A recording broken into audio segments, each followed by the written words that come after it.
Chapter 201. The young masters continued to talk about what they were talking about before. Someone asked, "Brother Hay, how did you get to know that Hellion family's young lady? Before, she was clearly only interested in the air. How come now she even knows what you like to eat and what you want so clearly?" Hazy smiled, the corners of his mouth curved. "What does this have to do with you guys? Do what you should do. Don't touch that pearl of mine, understand?" "Understood, we understand very well." The two of them looked at each other and smiled. At this time, Eunuch's son had already changed the teacup and wanted to bring it to his master. Only then did he discover that his palm was tightly holding the remaining brittle pieces, which had already overflowed with many beads of blood. Eunuch's son subconsciously cried out in alarm. He saw that Beligaju seemed to be tired of it. He slightly lifted his sleeve and unhurriedly wiped the dirt from his palm. He casually threw the white handkerchief to the side and also didn't go to that cup of tea in Eunuch's son's hand. His expression was indifferent, as if the injured person wasn't him. Eunuch's son also didn't dare to say anything and put that teacup to the side. Listening to the young masters chatting and laughing, his whole body felt uncomfortable. It wasn't because of anything else, but because from the beginning, that smile on the corners of His Highness's mouth hadn't fallen. "Let's go to the front hall and take a look." Retired Emperor's face carried a wise smile as he turned his head and said, "Presumably, you guys also want to know what those girls are wishing for." Many of the young masters from influential families blushed. After all, no matter how mature they were still teenagers. It was impossible to say that they didn't have a girl they liked in their hearts. As they walked, the bamboo forest swayed and a cool breeze blew. They didn't feel the slightest bit hot and were very leisurely and comfortable. Hellion Vivian didn't go in with Hellion Jiawa and the others to pray for fortune, but she also couldn't delay the journey. She simply sat under the locust tree at the entrance of the hall. Her body was half leaning, and the soft as snow petals in the forest swayed.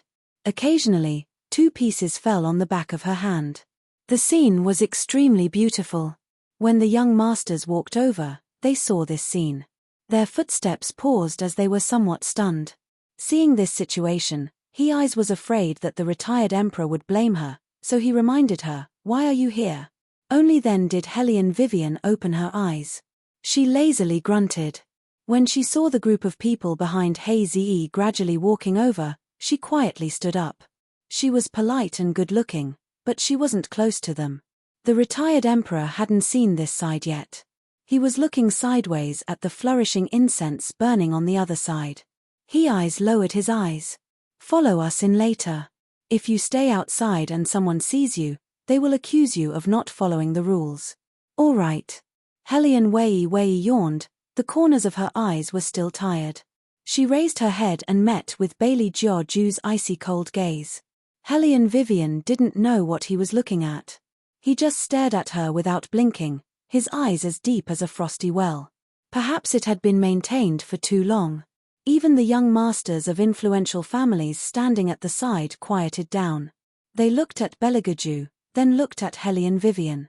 They felt that something was strange. Hellion Vivian also felt her scalp go numb from the man's gaze. She was looking for an opportunity to avert her gaze.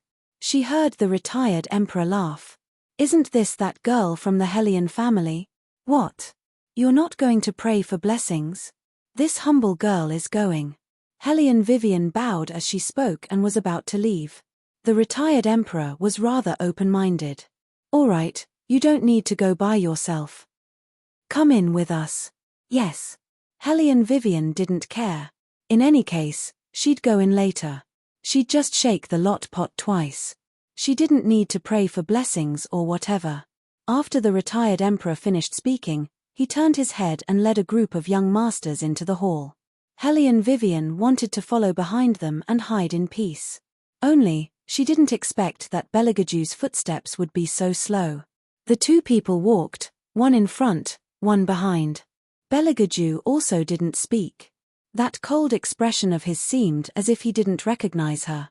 Hellion Vivian played with the armament component in her hand. She actually didn't care about Beligaju's attitude.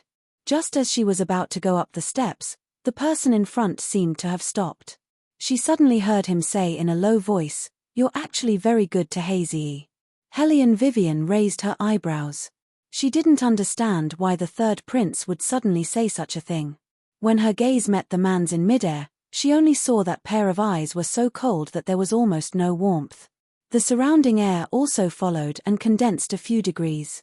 As his white robe and long sleeve swayed, Hellion Vivian looked at that cold and tall figure from behind. She was slightly perplexed. Eunuch's son ran over and whispered in her ear, "Eldest miss, please bear with him. His Highness isn't in a good mood today." Hellion Vivian wanted to say that she could tell, but she didn't know why. Eunuch's son also didn't have time to say more. He followed in 2 or 3 steps. In the hall, one could faintly hear the shaking of the lot pot. One sound after another, very long. The servant girls all held their breaths as they stood, not daring to move carelessly. They were afraid that if they made a sound, they would disturb the peace and quiet and affect their own master's fate. By the time Hellion Vivian and the others walked in, those young ladies had already taken the lot sticks in their hands and were standing to one side. They wanted to say something but hesitated. They wanted their master to interpret their own divinations.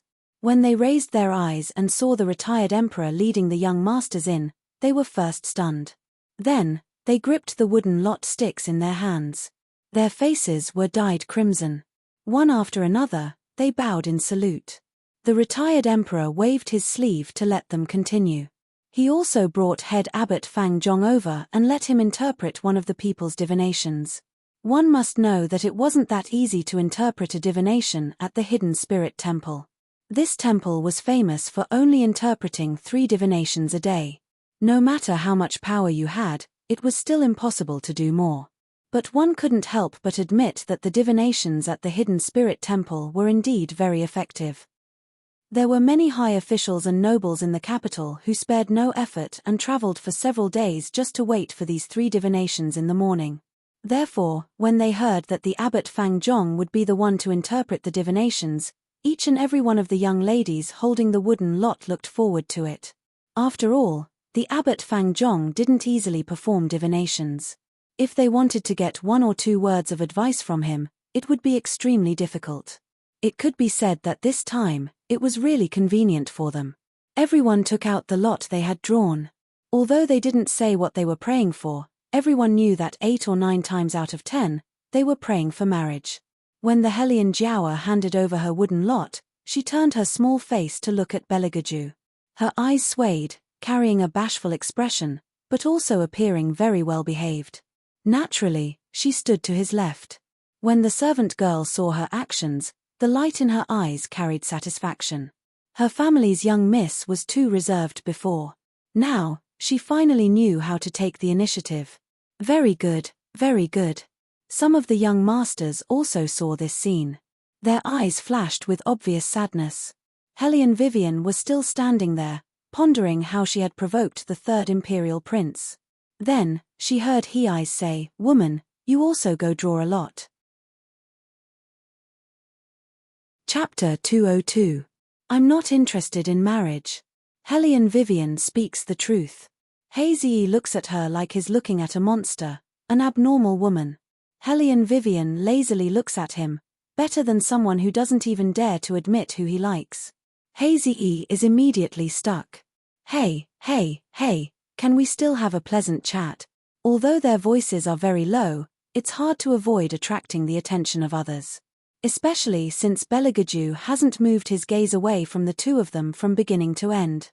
Eunuch's son looks at the smile on his highness's face. The more he smiles, the more horrifying it becomes. He bluntly opens his mouth. "Miss Vivian should also draw a lot, perhaps you'll be able to get it." Eunuch's son didn't expect that his words would attract everyone's gaze to Hellion Vivian. Head abbot Fang Zhong strokes the white beard on his chin and smiles. This female benefactor should indeed draw a lot. This old monk has stayed in the temple for so many years, but this is the first time I've seen such a good husband's appearance. Her life is full of wisdom, she can turn misfortune into luck, her eyebrows are full of righteousness, she should be a very rich and noble person. Everyone is astonished by the abbot's words. It must be known that Hellion Vivian has just been driven out of the defense department. Right now, her body can be considered to be empty. If it weren't for the fact that she won this time's competition within the academy, how could there be a place for her in this trip to the hidden spirit temple? Why is it that in the abbot's mouth, she's a very rich and noble person? However, to be able to make the abbot personally open his mouth to read a person's fortune, there probably aren't many people in the world. Could it be that this Hellion Vivian will be able to make a comeback in the future? The aristocratic young masters all have doubtful gazes. Hellion Jiawa is so hateful that she crumples her handkerchief, her teeth fiercely biting her thin lips. Her pair of eyes are like poisoned arsenic, but when she lowers her eyes, it's exquisitely concealed. However, at the beginning, head abbot Fang Zhong only became interested in this girl Hellion Vivian after hearing the royal's words.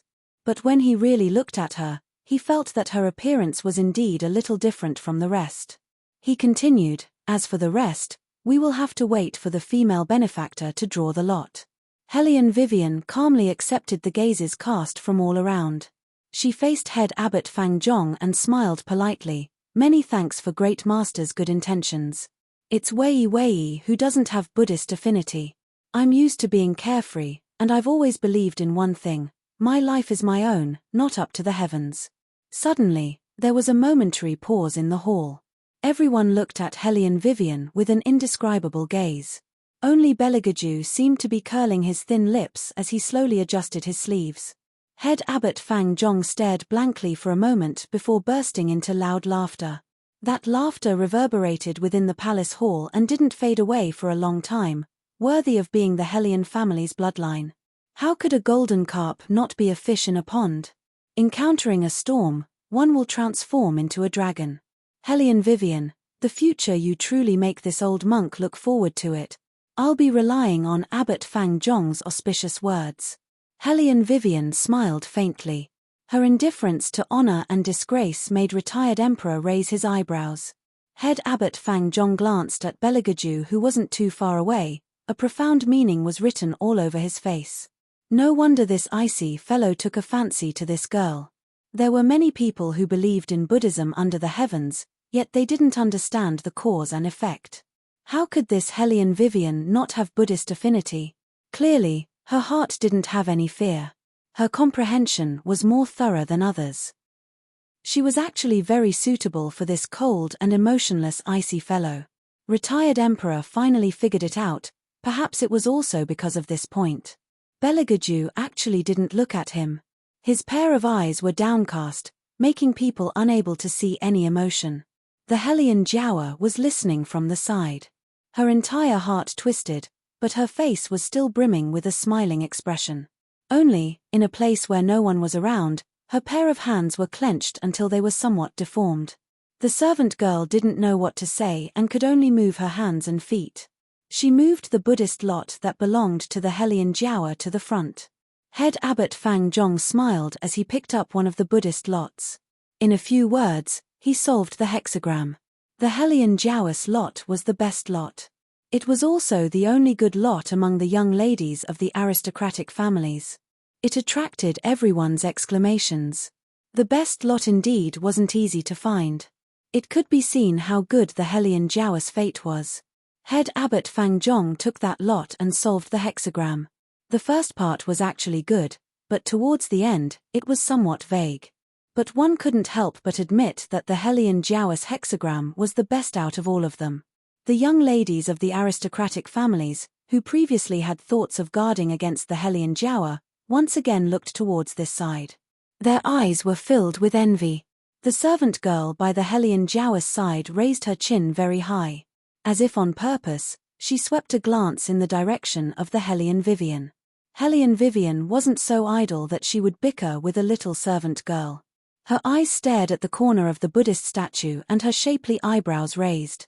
Some people just can't find the best lot. They don't even dare to touch the lot pot. Women, even if they didn't want to admit it, but they really did have the mentality of stepping on the low and bullying the high. They liked to see others make a fool of themselves. When added with jealousy, they couldn't help but want to talk when they met. Hellion Vivian raised the corner of her lips, as if she didn't place this kind of provocation in her eyes at all. The servant girl standing by the Hellion Jiawa's side also couldn't put up with it. Recently, because of that little slut Hellion Vivian, she had suffered quite a bit of anger. Now, she seized the opportunity and said in a strange tone, "Isn't that so? I'm just afraid that I'll draw the worst lot." When the Hellion Jiawa heard this, she pretended to reprimand. "Go away. You really don't know the rules more and more."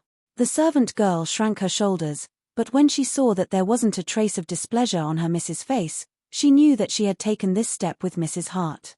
"Big sister, you don't need to bicker with these servants." The Hellion Jiawa gently said, "I thought a lot about yesterday's matter. Mother also taught me that in the future, I must love Big Sister. Just now, even the abbot said that Big Sister's fate is extraordinary. If you touch the lot pot and ruin your fate, it won't be good." When Yuan Ming woke up, he just happened to hear this sentence. He smiled wickedly. "Woman, she is provoking you. If I were you, I definitely wouldn't tolerate it. If I were you, I wouldn't come out at this time. This is a Buddhist place." When Hellion Vivian smiled, it was easy to think of the word devil. Yuan Ming coldly snorted. "The reason why this venerable is afraid of these Buddha statues is because this venerable hasn't completely recovered yet. Wait until this venerable recovers, this venerable will crush all of these things. I don't know who it is, but when he just entered the temple, he hid in the Xuanhuan space." Hellion Vivian said indifferently. Yuan Ming curved his thin lips. "Woman, the one that is being looked down upon right now isn't this venerable, it's you." "Looked down upon?" Hellion Wei's beautiful phoenix-shaped eyes looked up and strolled to the front of the pot. She picked up a row of unfolded wooden sticks and put all of them into the pot. The Hellion Jiawa's red lips were half raised. She was waiting to see Hellion Vivian make a fool of herself. One must know that it wasn't that this little slut had never drawn a lot before. Every time she drew a bad lot, it had never changed even after 10 years.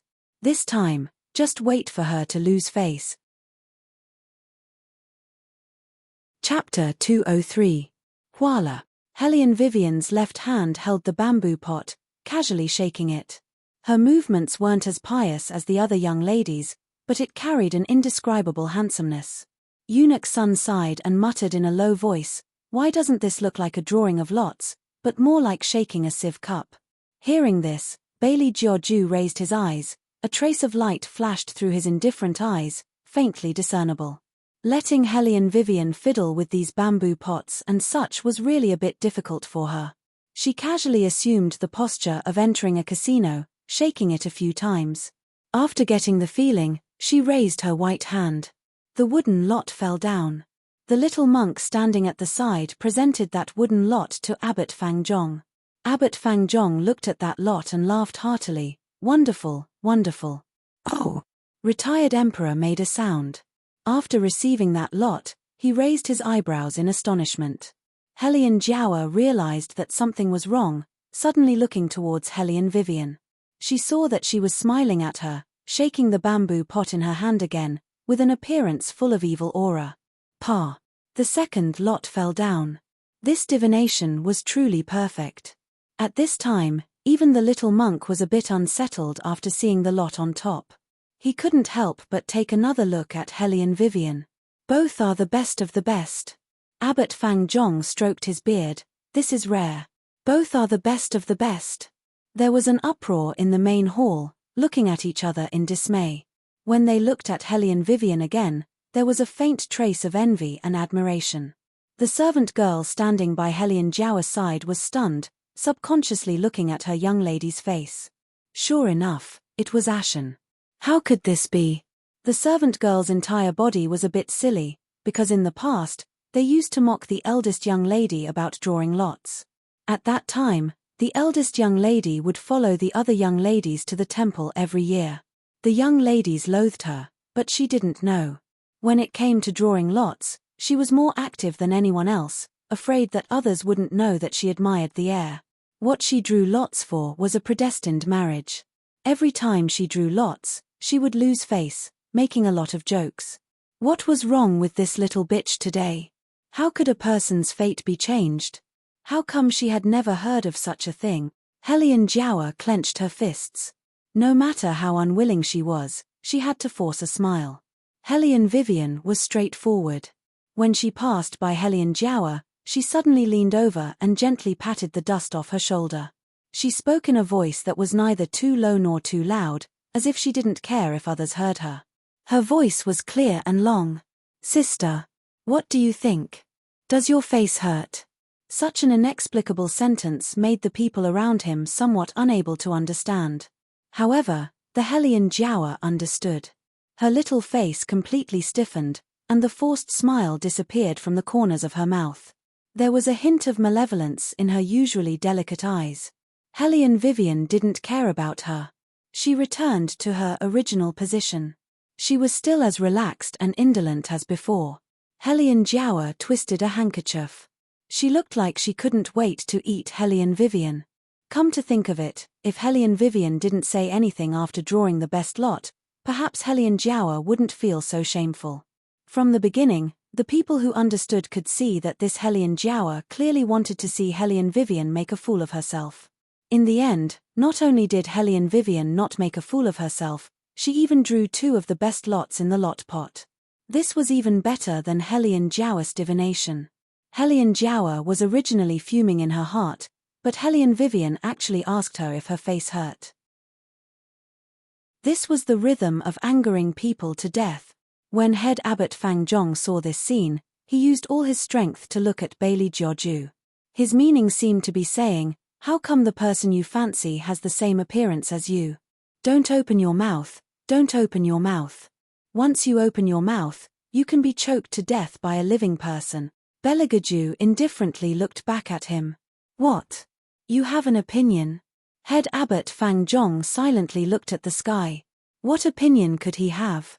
He just wanted to ask him, where did he find such a girl? In this world, it's also very hard to find someone with such a venomous tongue like the royal family. Beligaju didn't look at head abbot Fang Zhong again. His pair of eyes only sunk, without the slightest trace of a smile in them. Head abbot Fang Zhong followed his gaze and saw Hellion Vivian tilting her head to talk to Hazy. No one heard what they were saying. He saw Hazy smile at her, with a doting appearance that said he couldn't do anything to her. Crack. Head abbot Fang Zhong heard the small Buddha statue by his hand forcibly crack. He deeply wrinkled his white brows. He seemed to have thought of this matter too simply before. No, it's not him. It's them. They've always wanted such a person by His Highness's side, the most suitable person. But they never thought that perhaps that person would be unwilling. But with His Highness's temperament, the things he wants, he must obtain. Moreover, he must obtain them completely. In other words, this thing had to be completely clean. It doesn't matter if he's currently treating Hellion Vivian as prey, or if he's only a little bit interested in her. Once Hellion Vivian has a relationship with another man, he's really afraid that His Highness will do something. For example, destroying Hellion Vivian. The more head abbot Fang Zhong thought, the more worried he became. He glanced to the side and exchanged a glance with retired emperor. Sure enough, retired emperor was thinking the same thing as him. That's because one could see the helplessness on his face. Head abbot Fang Zhong could imagine that if there were no other people around, retired emperor would definitely press his forehead. The crucial point is, His Highness never cared about others, even himself. He must obtain what he wants, and he doesn't care about the cost. The harder it is to obtain, the more he'll be interested in it. This is what gives retired emperor and head abbot Fang Zhong a headache. Because according to the current situation, they already can't stop him. Indifference, elegance, and grace, these are only his outer clothes. Once this outer layer is removed, he'll bring about a destructive power that no one can estimate.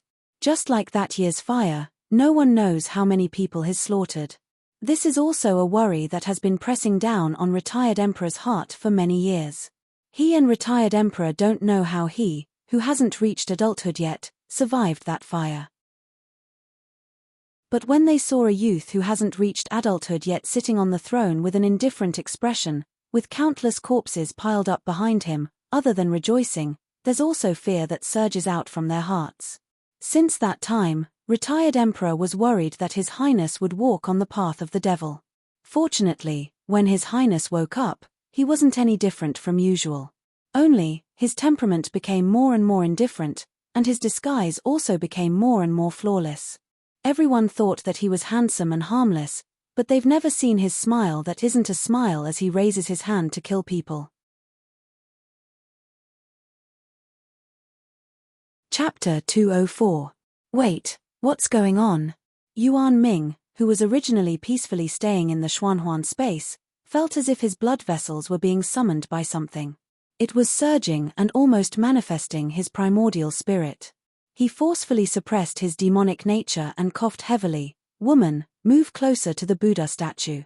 Hellion Vivian frowned. What's wrong with you? Knowing Yuan Ming for so long, she had never seen him like this. I always feel that something is wrong. Yuan Ming narrowed his eyes. After waiting until Wei Wei shifted her position, that restlessness unexpectedly disappeared. His expression, which was filled with doubt, sank, bringing out a silence that was different from the past. Hellion Wei Wei didn't have the opportunity to ask Yuan Ming again, because when she shifted, she happened to be behind a certain highness. She didn't even lift her head and bumped into that tall and straight, slightly cold back, as hard as a rock. She wanted to say sorry, but obviously, the people around didn't think it was an accident, and had begun to despise her with the eyes of a love-struck fool. Hellion Vivian simply didn't even say sorry, met the man's indifferent eyes, smiled, and wanted to retreat. Unexpectedly, the other side opened his mouth, and there was no fluctuation in the tone, and the tone was cold, don't move anymore. When the young ladies heard this, they looked at each other and more or less understood.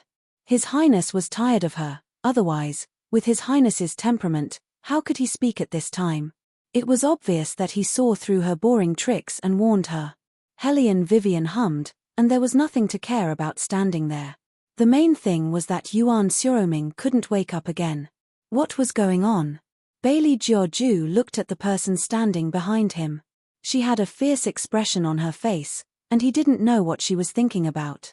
He suddenly had an urge to reach out and pinch her. Perhaps he wanted to test how thick her skin was. However, this person was the most pleasing to the eye when she stood behind him. Beligaju hooked up his lips, and a smile flashed through his eyes quickly, so that no one could catch it. Hellion Vivian was still fantasizing about shaking Yuan Xiaoming, and she didn't notice the attitude of the royal family. The two of them were clearly standing one in front of the other, but they didn't give off a distant feeling. Perhaps it was because Beligaju's face was slightly tilted to the side. When the sun shone down, it seemed to soften the lines of his jawline, and even his thin lips were glowing. Eunuch Sun watched from the side and more or less understood the situation. He stood to the left to make space for the two of them, deliberately separating Hellion Jiaowa from them. Hellion Jiaowa now hated Hellion Vivian so much that her teeth itched, but she couldn't say anything to Eunuch Sunday. She could only stand there awkwardly. It seemed that they were close, but in fact, there was a person between them. This made her plan to take the opportunity to get close to Beligaju disappear. Hellion Vivian saw that she couldn't wake Yuan Xiaoming up, so she didn't insist. She just wondered what he said before he fell asleep. When she came back to her senses, she saw that Beligaju was looking at her. Hellion Vivian didn't understand the meaning of the royal family. She raised her eyebrows. You suddenly bumped into me. Do you think this royal highness can understand that you are throwing yourself at me? His voice was very low. Hellion Vivian wanted to say that all this was a coincidence, but there was no way to explain why she could bump into the back of the third prince in just 2 steps. She felt that her reputation was ruined by the hands of Yuan Xiaoming, a burden. Your Royal Highness, you think too much. Hellion Vivian smiled, bright eyes and white teeth, the taste of sunshine. Bailey Jiaoju's eyes turned cold. Is that so? Yes. Hellion Vivian was afraid that he would misunderstand, so she thought for a moment and added, I really don't have a crush on you. After hearing this, Beligaju suddenly curved his thin lips. That kind of smile was too devilish, so bright that only Hellion Vivian could see it. There were even stubble of ice in his eyes, as bright as gemstones. Inexplicably, Hellion Vivian felt that she had said something wrong. The meaning was very simple. It was to say that the clouds and mist had dispersed, and the sweetness had come after the bitterness. It was even to the extent of showing off one's ability, which was very much in line with Hellion Vivian's situation. The second stick, however, made head Abbot Fang Zhong stare blankly, because what was written on it was none other than the sentence he had just said, "Isn't a golden carp a fish in a pond?" Encountering wind and cloud, it transforms into a dragon. Although at the beginning, he had indeed given Hellion Vivian this kind of evaluation. But generally speaking, when a woman was looking for a stick, it was very rare for her to get this kind of divination. This was simply the best of the best. Head Abbot Fang Zhong had no choice but to start sizing up Hellion Vivian again, more or less having some doubts. According to reason, with the rumor of a genius reincarnated Phoenix Girl, she shouldn't have gotten a better stick than Phoenix Girl. In the end, what had gone wrong here? Look at Abbot Fang Zhong, what's wrong with him? A sharp-eyed person saw head Abbot Fang Zhong's hesitation. The young master fanning himself guessed, could it be that the second stick's words aren't good? Sometimes, even if it was the best stick, it still had to be explained by the words of the two sticks. It wasn't that this kind of situation hadn't been encountered when looking for a stick. For example, the first stick's words were very good, but if the second stick's words just happened to clash with it, then even if the two sticks were the best, the result wouldn't be very good. This was the magic of divination. Therefore, what the second stick's words were was very important to the divination. Everyone observed head Abbot Fang Zhong's expression and lightly laughed. It seems that someone is going to be happy for nothing. Let's wait until the divination is solved first. When Hellion Jiao heard that there was a change in the divination, the smile on her face rose again. She just said, how could an ugly woman who'd run out of luck every time be able to get a better divination than her? However, when head Abbot Fang Zhong read out the words of the stick word by word, her face instantly sank. This sentence basically didn't need head Abbot Fang Zhong to explain, everyone could understand. It was because they understood too well that they looked at Hellion Vivian with disbelieving eyes. Before, when head Abbot Fang Zhong said it, they didn't completely believe it. After all, a woman who was expelled from her family, no matter what, could she still flip the heavens? Now that they looked at this stick, for the first time, they began to look at Hellion Vivian seriously.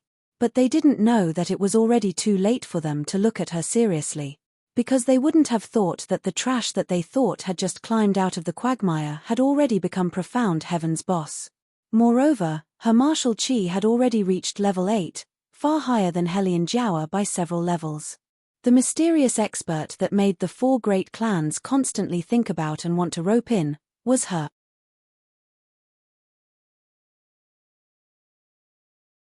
Chapter 205. After praying for marriage, it's time to fulfill the last wish. The imperial family doesn't need to perform a big ceremony like ordinary families to offer incense. Retired emperor only took 3 sticks and bowed towards the main Buddha. He didn't kneel, let alone kowtow. Abbot Fang Zhong escorted him all the way down the forest road. Probably because he's still thinking about the wooden lot just now, Abbot Fang Zhong's face clearly showed a bit of absent-mindedness. Retired emperor left him behind and let the young ladies of each aristocratic family enter their respective carriages first. What do you think of this Hellion Vivian? Retired emperor and Abbot Fang Zhong walked to the edge of the forest. Looking at that distant figure, they hesitantly opened their mouth. Abbot Fang Zhong lowered his eyes, respectfully with a bit of worry. This old monk feels that she's a bit similar to that servant girl by His Highness' side. Probably because it's been too long, this old monk can't say for sure. Retired emperor's eyes sank. You're saying that he chose Hellion Vivian because of that servant girl?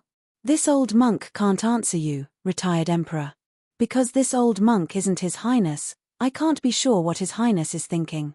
Abbot Fang Zhong's voice also slowly lowered, perhaps he's just purely interested. Retired emperor clenched his hands. If a Jew doesn't get Hellion Vivian, what will happen to him? Perhaps one day, that servant girl comes back. What will happen to Hellion Vivian? He will. I think you know, retired emperor. Regarding that servant girl's existence, it's impossible for His Highness not to be aware. Even if he doesn't know now, someone will think of a way to let him know. When that time comes, this old monk can't predict what kind of situation it will become.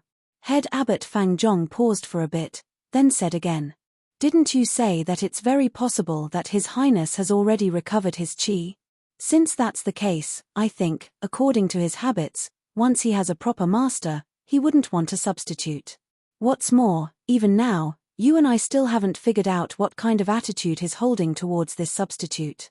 Perhaps it's just like what you said at the beginning, that he's only using Wei.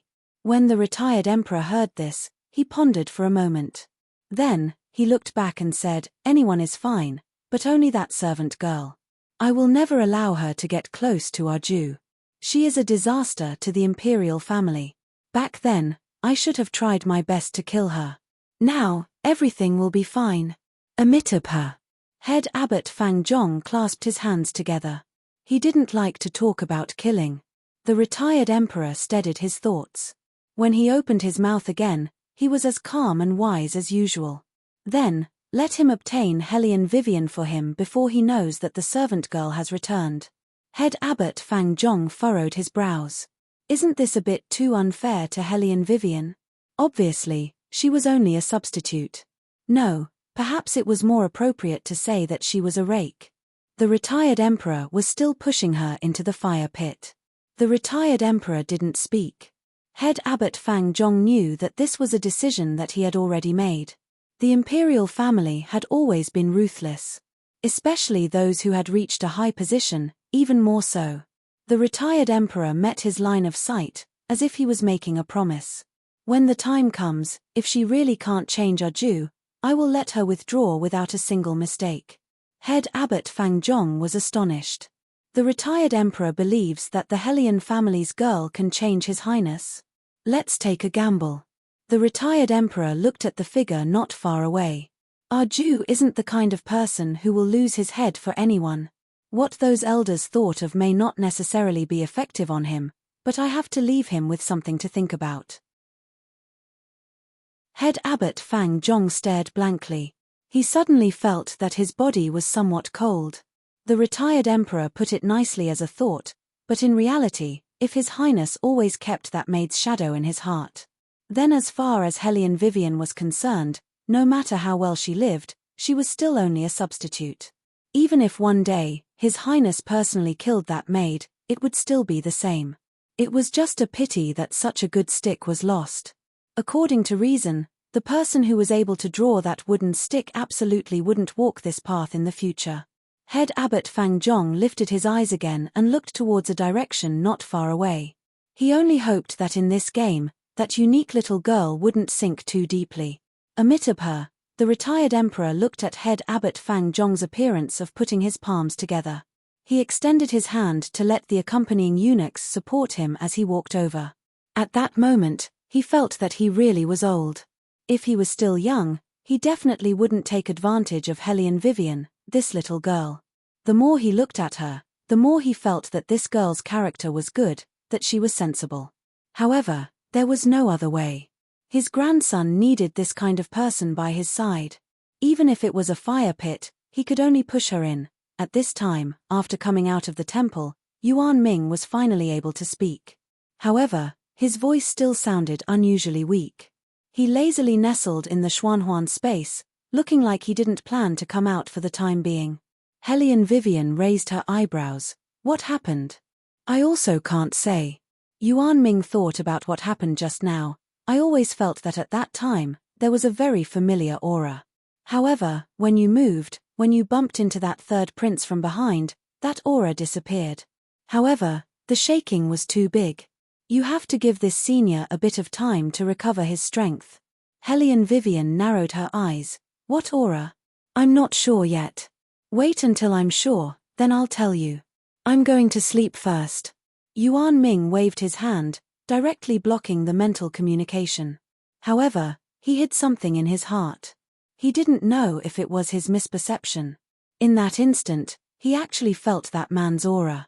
Ah, how was that possible? That man's primordial spirit had already been destroyed, how could he still be in this world? It must be that he thought too much. Yuan Ming yawned and rubbed the small book cover that Hellion Vivian gave him with a big heart. He began to devour the aura and cultivate. When Hellion Vivian saw him like this, she didn't continue to ask more questions. She wouldn't ask a devil to tell her the truth about everything. Lying was a devil's nature. Since Yuan Ming didn't want to say it, she didn't need to get to the bottom of it. It's just that it was very rare to see him like this. This made Wei Wei somewhat unable to figure out what happened just now. Obviously, the inside of the temple appeared to be harmonious. If one had to say something, it would be that third prince appeared to be somewhat unhappy. Hellion Vivian recalled the scene in the temple just now and slightly frowned.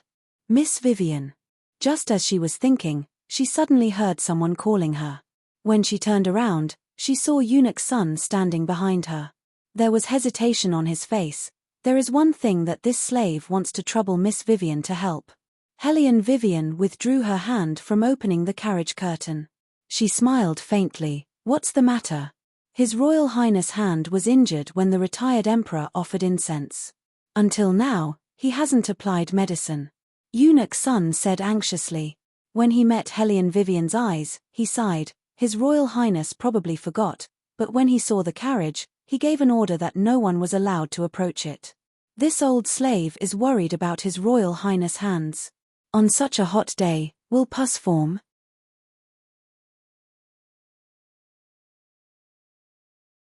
Chapter 206. It's not to the extent of pus. Hellion Vivian curved her thin lips and helped him out of the predicament. However, if there are scars on His Highness' hands, it will affect their beauty. Should I go with Eunuch Sun to take a look?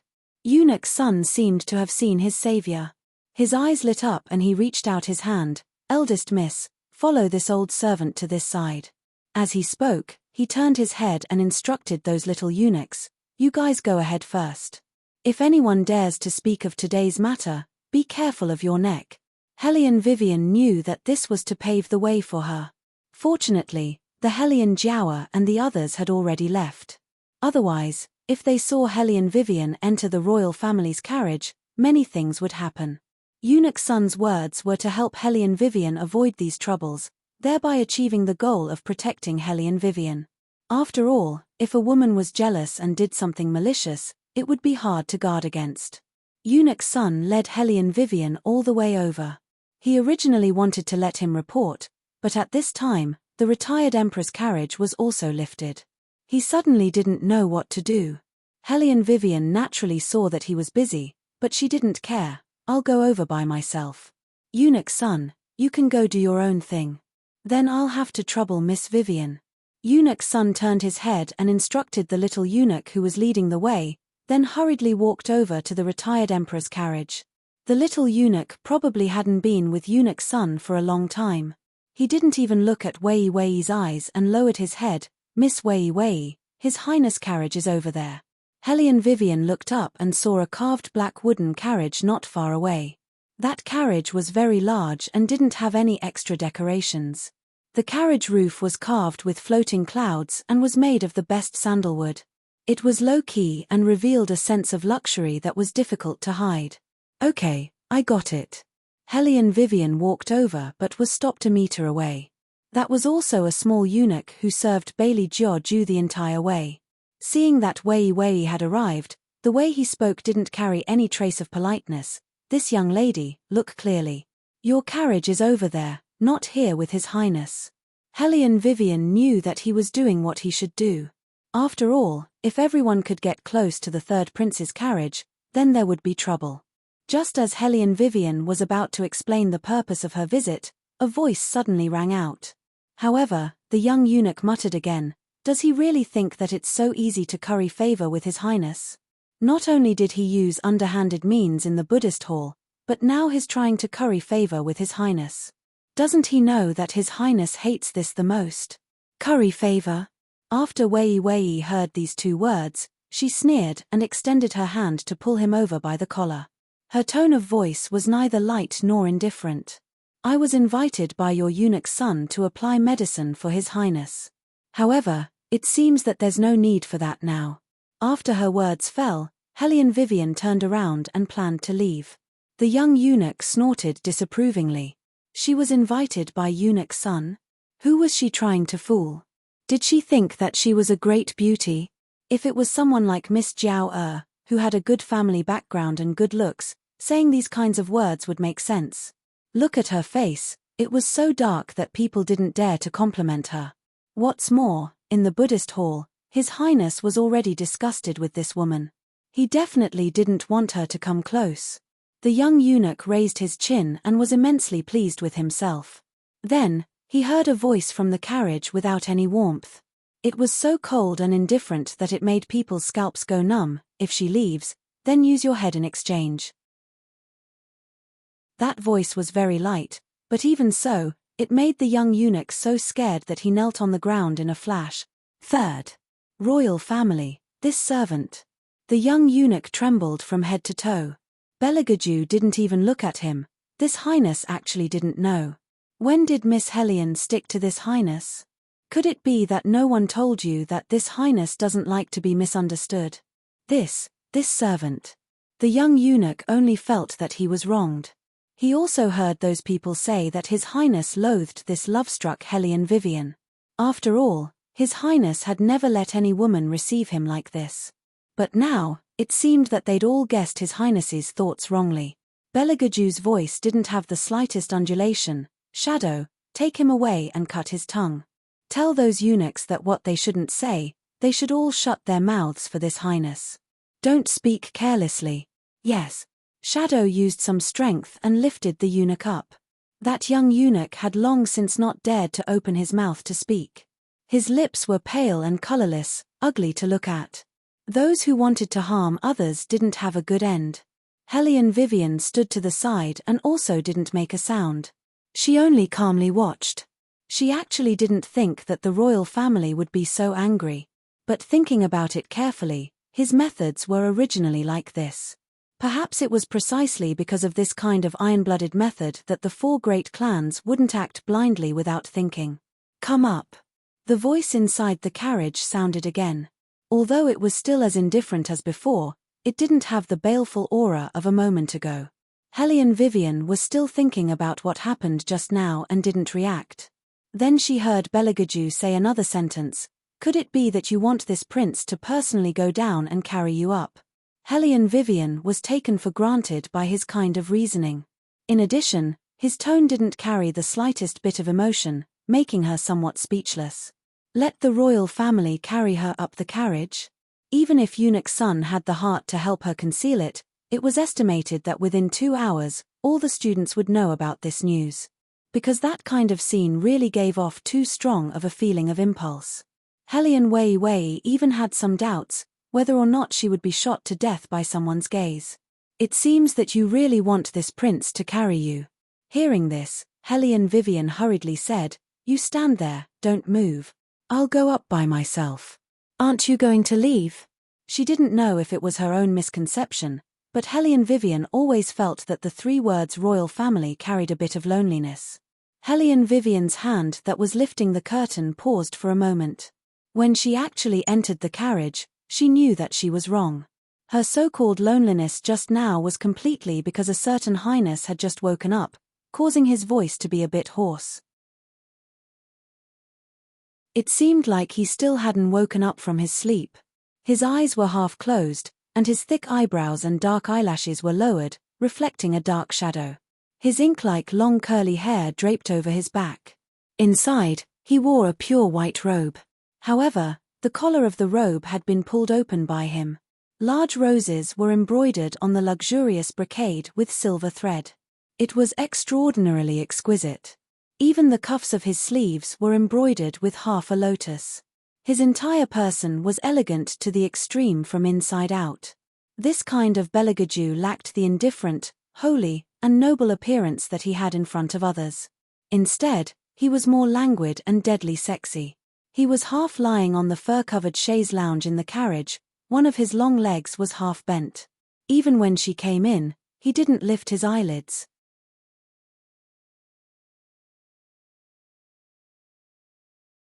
Chapter 207. Hellion Vivian didn't need him to greet her. She rolled up her sleeves and leaned close to look at him. Which hand was it hurt? Beligaju then opened his pair of extremely beautiful eyes and faintly glanced at her.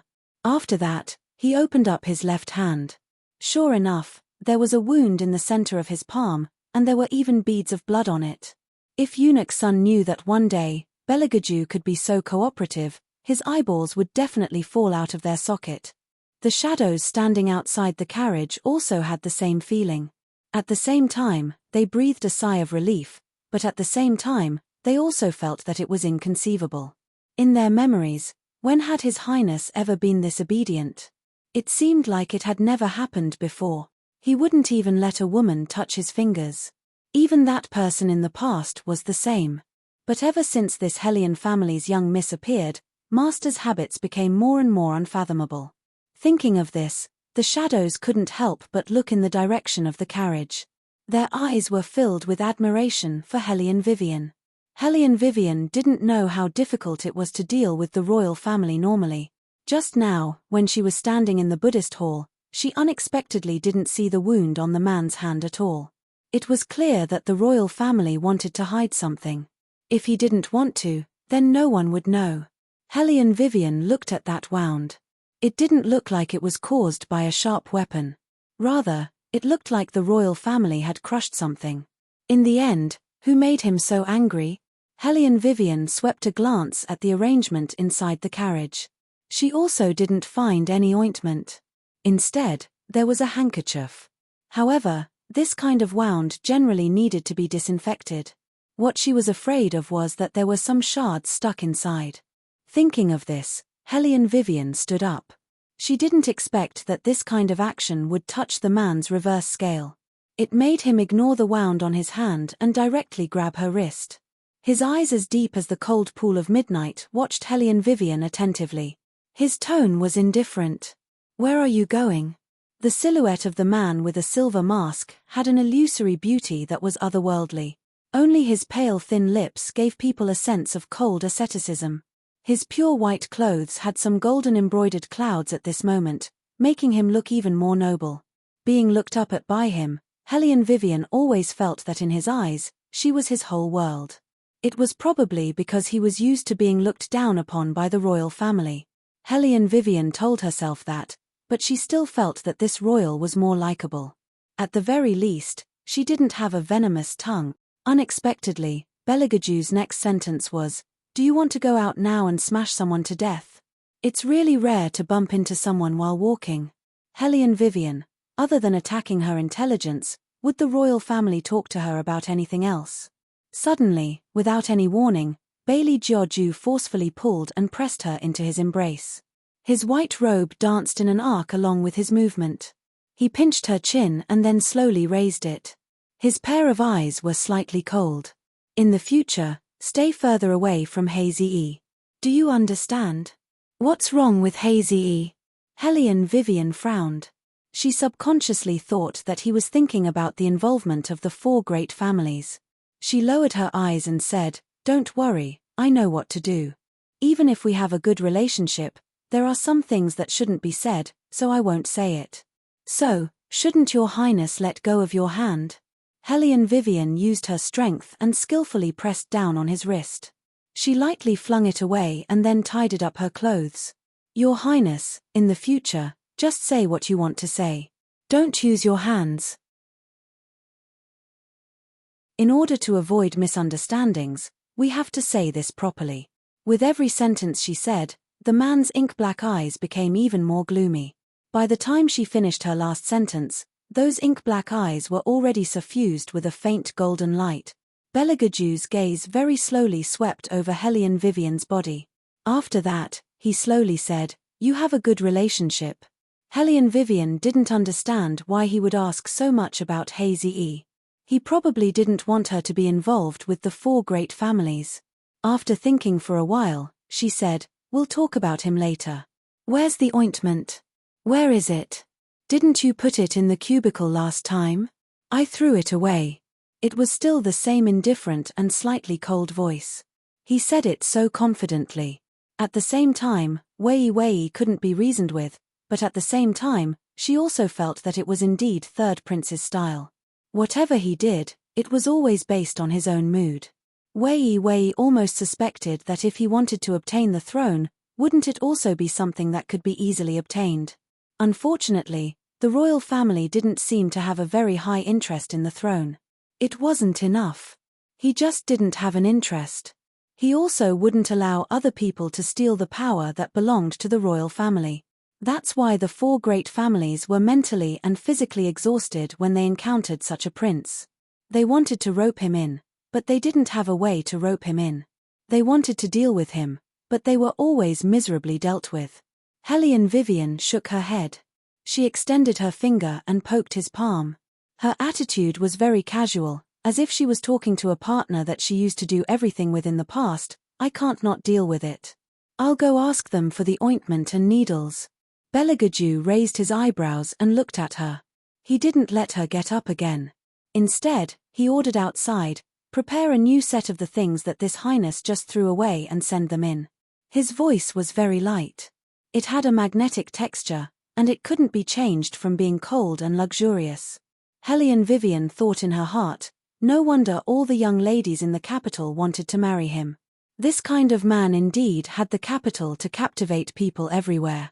Fortunately, her willpower was relatively strong. Compared to handsome men, she loved money more. The main thing was that a handsome man like the royal family couldn't be bought with money, and it was too dangerous. Therefore, Hellion Vivian could only admire him and didn't have any other thoughts. In less than a minute, the well-trained shadows had prepared a set of all the things that Bailey Georgiou had thrown away in the past according to their original appearance. The carriage also slowly moved forward. When Hellion Vivian took the box of ointment, she smelled it and felt that it was familiar. Her eyebrows raised. Don't tell me that you just threw a box of Tianshan Snow Lotus. Bailey Georgiou indifferently hummed in agreement. Hellion Vivian, boss, that's Tianshan Snow Lotus. It wasn't an ordinary flower or plant. Is there a difference? Beligaju looked at her. His tone was steady, without a trace of fluctuation. Hellion Vivian was speechless. She always felt that she was very wasteful. In the modern era, she spent a lot of money to buy a basement just to put her guns and toys. Now, compared to a certain highness, she was simply a little expert at saving money. Throwing Tianshan Snow Lotus? Haha. He might as well throw out a chest of silvers. The more Hellion Wei came into contact with his highness, the more she discovered that her Prince Charming's otherworldly nature was mainly manifested in two aspects. One was his unfathomable thoughts and methods that could change the weather with a flip of his hand. The other was that he really was very rich. You're so far away from this highness, how are you going to apply the ointment?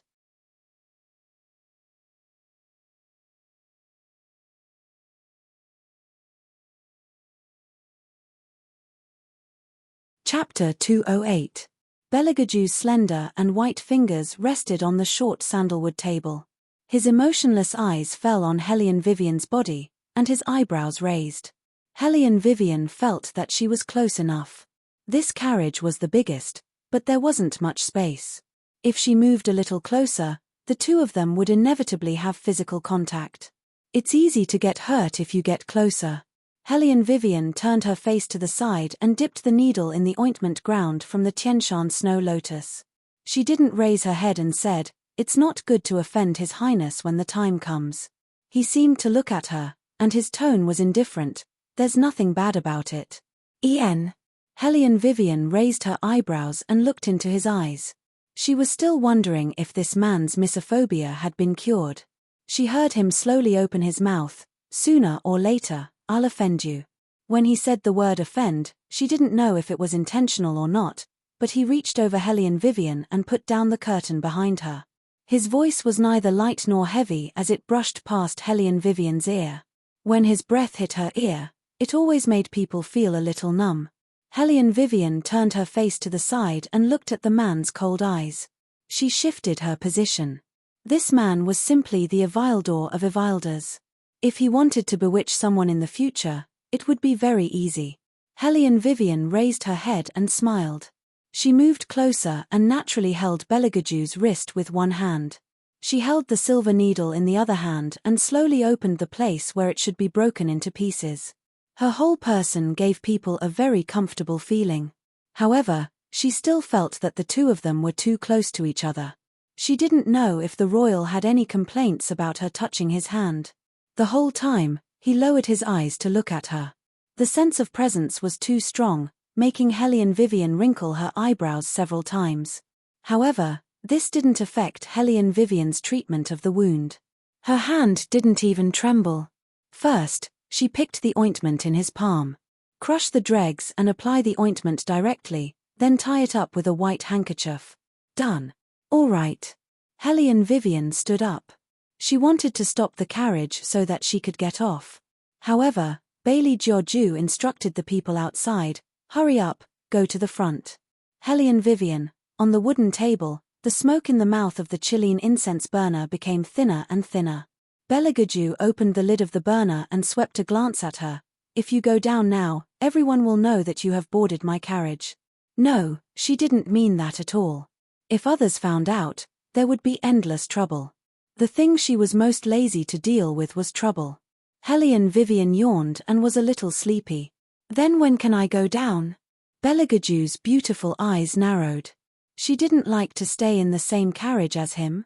As if inadvertently, Belagaju threw away the lid in his hand and leaned back with a faint smile. You can also go.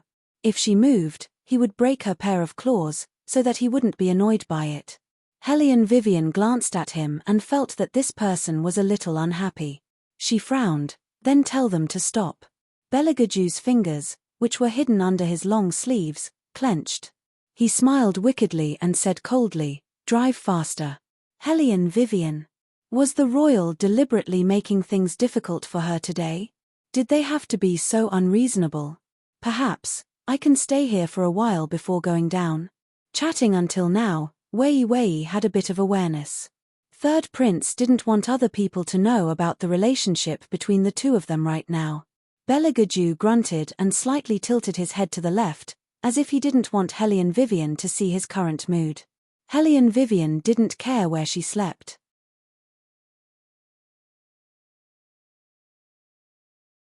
In any case, as long as she met with He Ziyi before entering the capital and discussed the matter of the martial chi competition, it would be fine.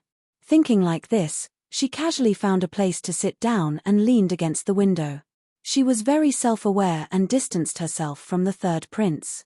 Sensing her thoughts, Belagaju faintly met her gaze. You seem to be particularly resistant to this highness. En. Hellion Vivian thought she misheard. No, doesn't your highness hate being approached? She was abiding by the rules. Belagaju stared at her. After the martial chi competition, you and I will be married. There's nothing wrong with getting used to it in advance. Hellion Vivian smiled. There's no need to get used to it, I'm fine with it. This highness can't. Belagaju's voice was very indifferent. You also know that this highness hates being approached. Hellion Vivian was choked by his words. Then, Hellion Vivian was still thinking of a way. Don't say, this really was a problem. After becoming husband and wife, who would even stand so far away from each other? It was obvious at a glance that it was fake. The royal was very efficient and decisively cut off her excuse. Come here. What are you doing? Hellion Vivian looked at his slender fingers tapping on the wooden table, slightly puzzled. Belagaju looked at her as if he was looking at an idiot. Getting used to it in advance. How? Hellion Vivian's words abruptly stopped, not for any other reason, because in the next second, she was embraced into a fragrant and floating chest. The slightly cool body temperature, with a strong masculine scent, made Hellion Vivian's body stiffen. As if he didn't notice her reaction, the royal still had a calm expression, as if holding her in his arms was really just to get used to it in advance. Hellion Vivian felt that this kind of stiff muscles was too uncomfortable, so she simply relaxed her arms with a clear conscience. She raised an eyebrow and said, "Can this be tolerated? It's within the acceptable range." The royal's tone was very light, so light that Hellion Vivian felt that she actually felt guilty. It seemed that she shouldn't have doubted the man's intentions just now. He should really not be used to being close to others. No wonder he would rather have his wound hurt than let the servants bandage it. As soon as she came in, he frowned. He probably didn't like people standing in his territory. She had been in contact with people with misophonia before. They looked at everyone as germs. It was really difficult for the royal to hold a huge germ like her. Hellion Vivian thought of this, and her posture became more relaxed. She lazily yawned and said in a daze, "Then tell me when you can't stand it, and I'll push you away." "Okay." Beligaju reached out and hugged her a little tighter. The softness in his arms made his thin lips curl, and the air of evilness rushed to his face. Oh, she was so easily hooked. It could be seen that this little thing still cared about him.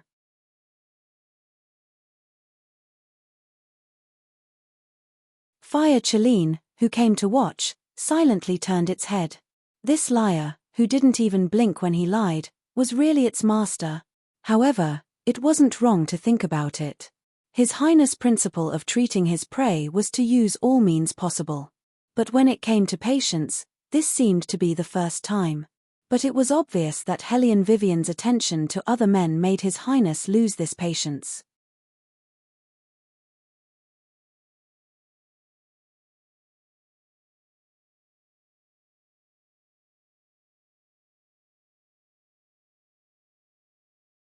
Chapter 209.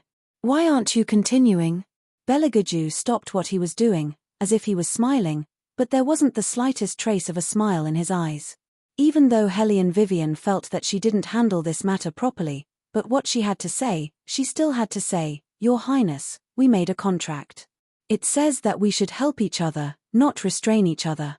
Beligaju didn't look at her, as if he didn't care about what she said, but also as if he was a little absent-minded. He didn't even notice that the hot tea in his hand had spilled out. He only said with a cold voice, "You mean to say that even if you want to see Hazy, I can't do anything about it?" "No." Hellion Vivian saw that his hot tea was about to stain the wound on his palm. She reached out and held his left hand, moving it to the side, and said again, "I just feel that we can't affect each other's freedom. If your Highness wants to see a woman today, and I say that I don't want your Highness to go, your Highness will definitely feel uncomfortable. After all, you won't."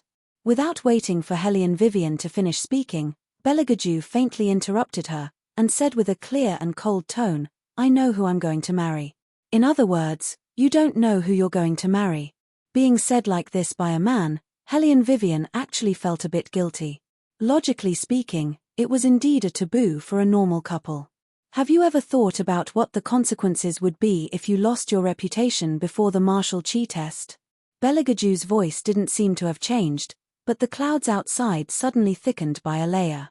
The originally light breeze suddenly became more than twice as strong, sweeping past her ears, like 10 armies and 10,000 horses trampling on withered leaves.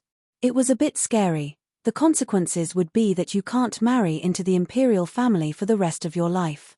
Hellion Vivian was just about to open her mouth when she heard him continue, "This Highness will not allow anyone to break the contract between you and this Highness. If you insist on seeing him, then this Highness can only take action and help the Hay family take care of their second young master." Hellion Vivian's eyes darkened. She had never thought that things would develop like this. Only now did she clearly understand what people meant by the royal family's methods. For a long time, he had been indifferent, even elegant to the point of indifference. So much so that she forgot how ruthless he was when he hunted her down. As for the royal family, as long as you didn't touch his reverse scale, everything would be fine. If you ruined his plan, he wouldn't mind showing you what he was capable of. It was only because in this game, she was just a chess piece, so it was natural for him to care about her reputation. Hellion Vivian smiled and raised her head to reply, "I know." Then she sat back down in her original seat, polite but distant. A cooperation should look like a cooperation. Although the royal family's words were a bit heartless, it was the truth. It was just that Hellion Wei had an alarm in her heart. She would never be anyone's chess piece. This game was started by her, so she should be the one to end it. From now on, she had to carefully plan how to escape unscathed. Because she realized that the partner she had chosen was really more dangerous than she had imagined. If she wasn't careful, there might be a bottomless abyss in front of her. Hellion Vivian liked to work with this kind of person. That would make everything easier. However, at the same time, Hellion Vivian also knew that she had to be careful in the future. In this game, not only did they have to work together to deal with each other, they also had to maintain their distance. Having encountered such a well-matched opponent, Hellion Wei Wei felt that her whole body was filled with vigor. She even thought that in the future, when everything was settled, she would wander to the ends of the world and look for Bailey Jiaoju to fight. As for now, it was better to be clear about her position. As for He Eyes, she could only make an appointment at the academy. Beligaju found that he didn't like her obedience at all. That kind of distance that came from her bones was like a wall, forcibly pushing him a meter away. For a He Eyes, she was like this. Hair. Good, very good. Beligaju narrowed his eyes, his expression proud and lonely. An ice-cold wind blew across his face. She was just a prey that he liked more. He slowly clenched his hand. Although he was mocking her in his heart, he couldn't help but tighten his grip on the scroll. The atmosphere in the carriage seemed to have frozen. When Eunuch Sun opened the curtain, he saw this scene. He was hesitating whether or not to shrink back. Beligaju raised his eyes to look at him, then lazily leaned back. He casually untied his robe with one hand and casually put the other hand on the side. What is it? Something was wrong. Eunuch Sun understood His Highness. The worse his mood was, the more he would be like this. Strange, according to what they said, His Highness was in a good mood the whole way. He even asked for some tea and snacks, saying that it was for someone to eat. How did it become like this now? Eunuch Sun held the tray in his hands. He thought for a moment and said, Your Highness, do you want to eat this Osmanthus cake with tea? Or this old servant will go get some candied fruits for you. No need. Beligaju's deep voice floated over with the sound of rain. No one is eating it anymore. Hearing this, Eunuch Sun felt more and more that something was wrong. He looked at Hellion Vivian and gave her a meaningful look. Hellion Vivian reached out and brought the wooden tray over. She put it in Beligaju's hand. After thinking for a moment, she said, Eat more, Your Highness' hand will heal faster. The wind outside seemed to be a bit weaker. Bailey Jiaoju glanced at her and did not refuse. He only used his eyes to glance at his left hand, and then at her face. After serving Beligaju for so many years, Eunuch Sun understood His Highness the most.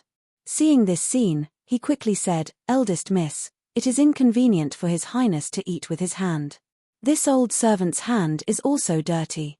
I ask the eldest miss to help this old servant persuade His Highness to eat a few more pieces. Without waiting for Hellion Vivian to decline, Eunuch Sun retreated from the carriage. Hellion Vivian was still a bit hesitant. On the other side, Bailey Jiaoju had already clumsily picked up a piece of pastry with his hand wrapped in a white handkerchief. Probably because the pastry touched his wound, his long eyebrows also wrinkled. The crumbs of the pastry scattered on his gown and rolled to the side of her feet.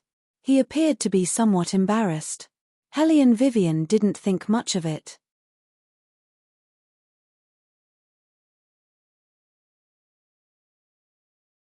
She directly took the other pieces of pastry from the tray and put them in front of his mouth. Just when Hellion Vivian thought that he would dislike her hand, the royal prince opened his mouth.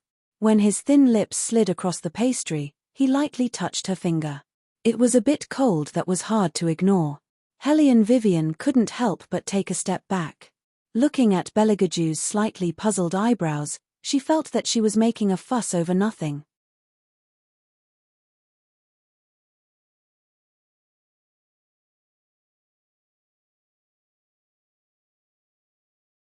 Chapter 210.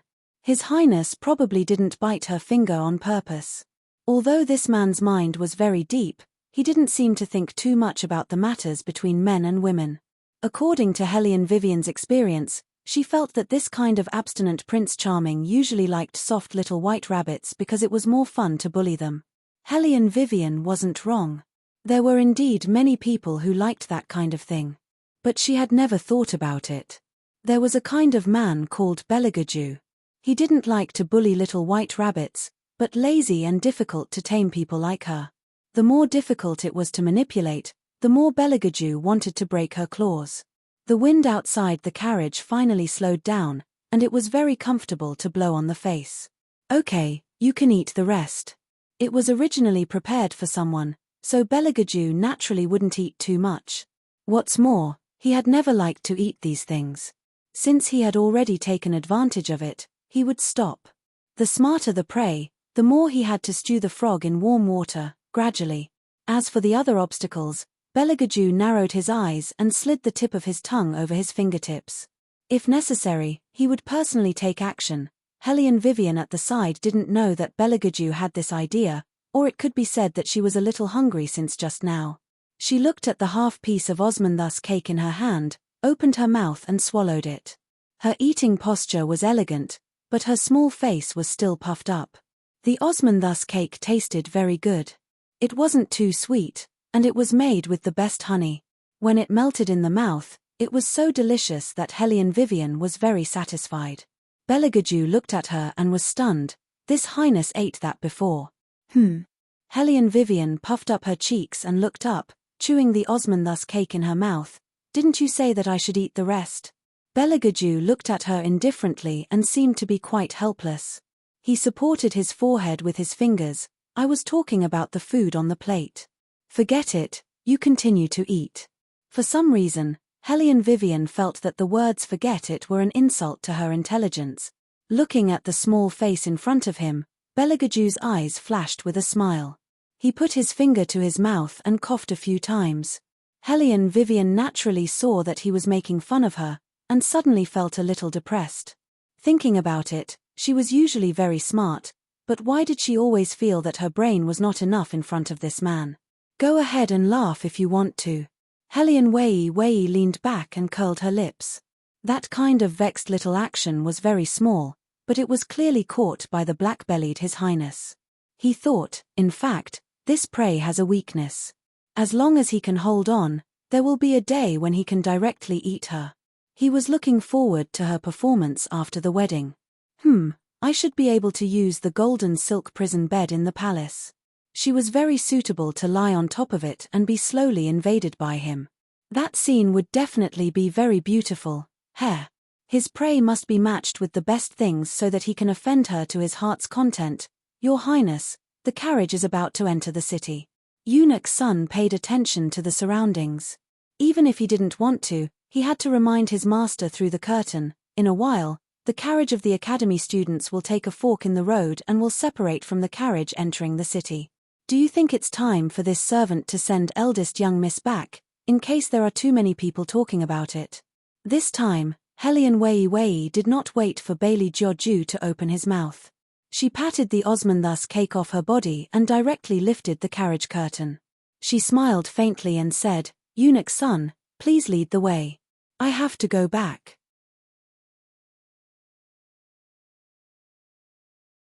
Eunuch's son looked at Belagaju behind her and saw that his master did not smile coldly.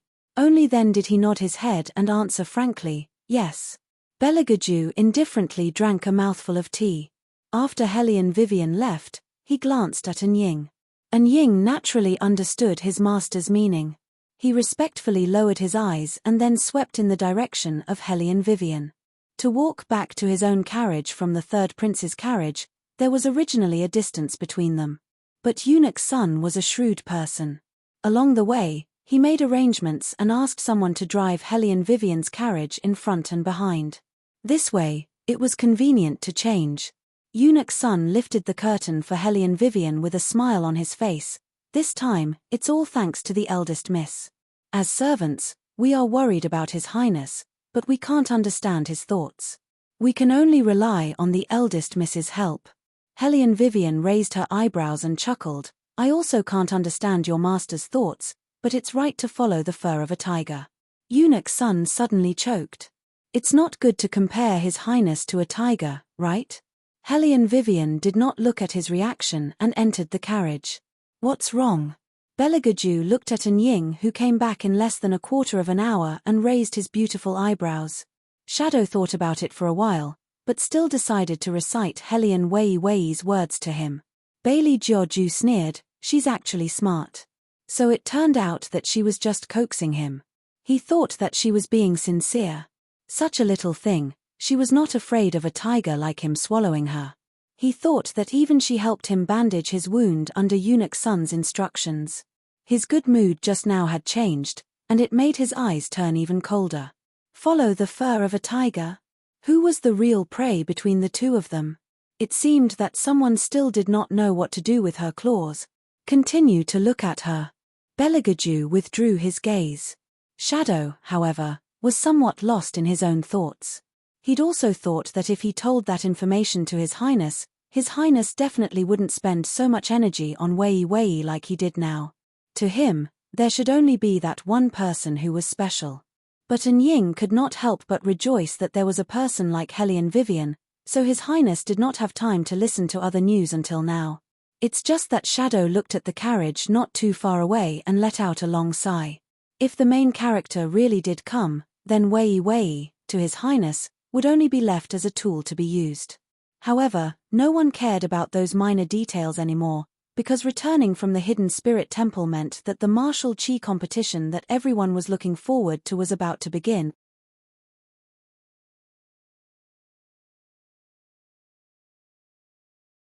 Regardless of whether it was the students of the White Academy or the people of the four great clans, all of them put their attention on this matter, cultivating all day long. Gradually, many experts wearing capes and carrying armaments on the streets gradually appeared in the capital city. All of them came from other places, which was enough to show how big the impact of this test was. What Hellion Wei Wei wanted to do was to take advantage of this influence and make a lot of money. The martial chi test was about to begin. Getting a good armament was an urgent matter for every martial artist.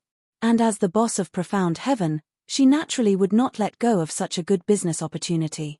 Besides, it was time to close the net and catch the fish.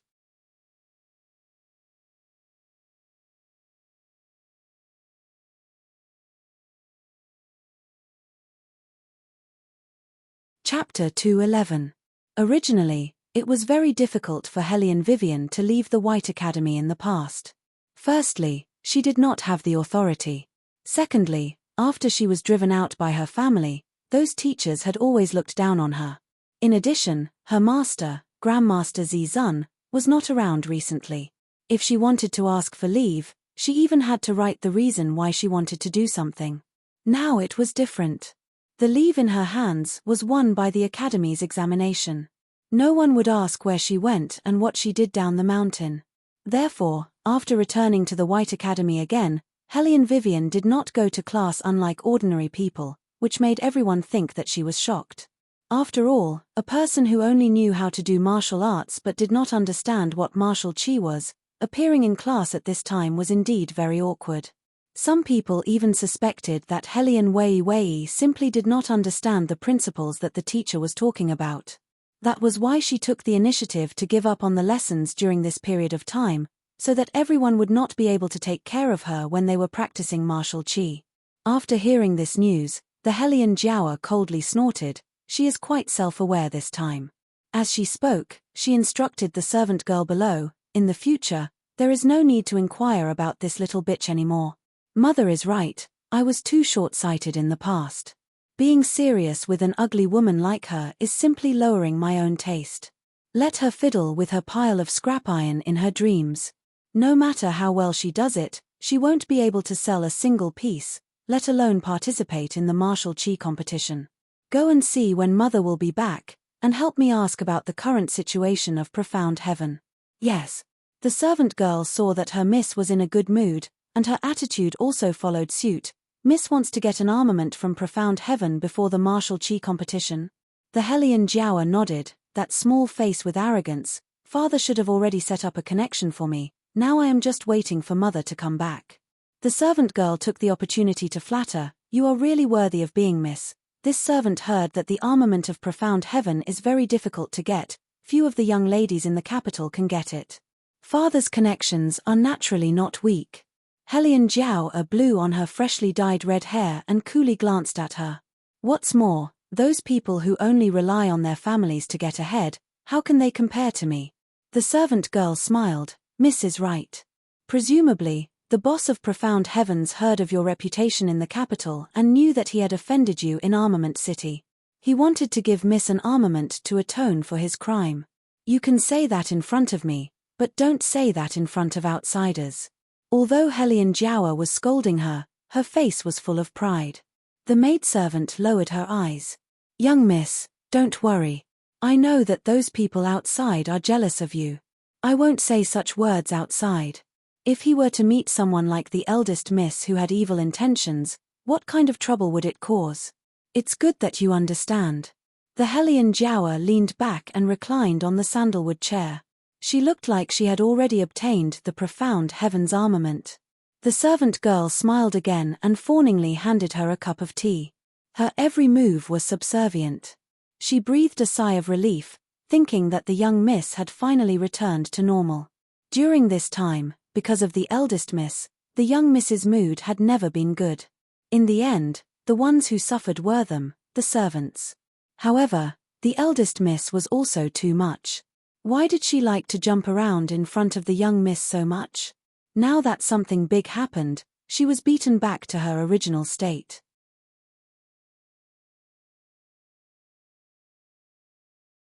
She probably also felt that her martial chi was not good enough, so she found a place to hide.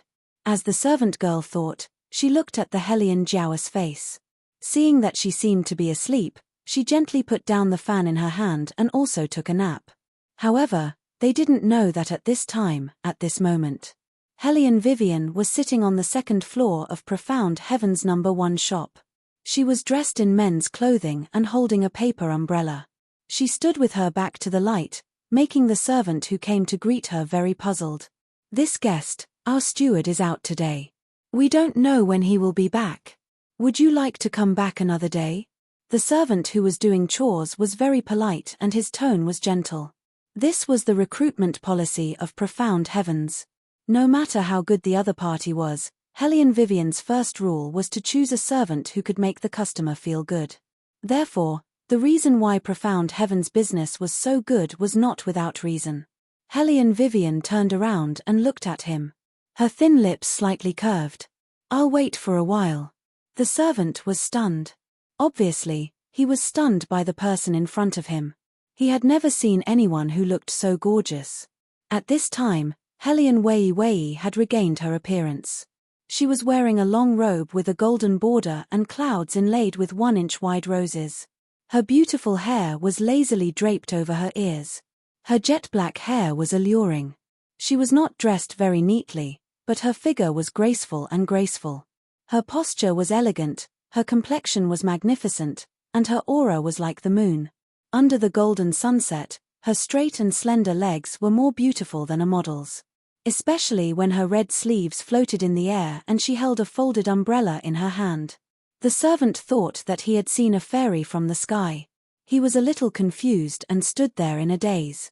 He began to wonder which family this young lady was from. How could she be born with such a bewitching appearance? Yes, although Hellion Vivian was wearing men's clothing. But the shrewd servant still saw her gender, so he was even more confused. He knew a lot of people in the capital, but he had never seen anyone who was more outstanding than this person in front of him.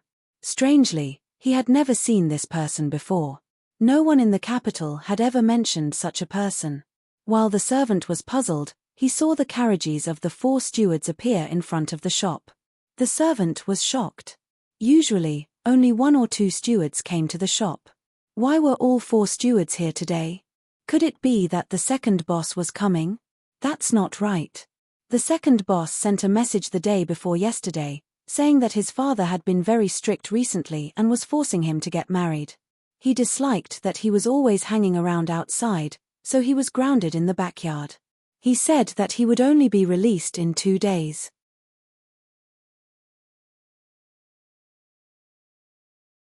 Then what could have happened, for all 4 of the stewards to come?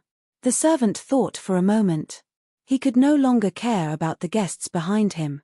He quickly tidied his collar and hurriedly ran downstairs. Unexpectedly, before he could speak, Steward Zhong asked him, "Is someone looking for this old man today?" "Yes."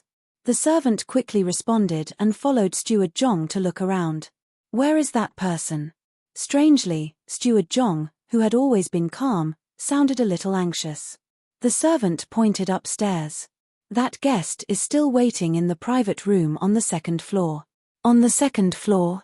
Steward Zhong clenched his teeth. Why did you arrange for him to be on the 2nd floor?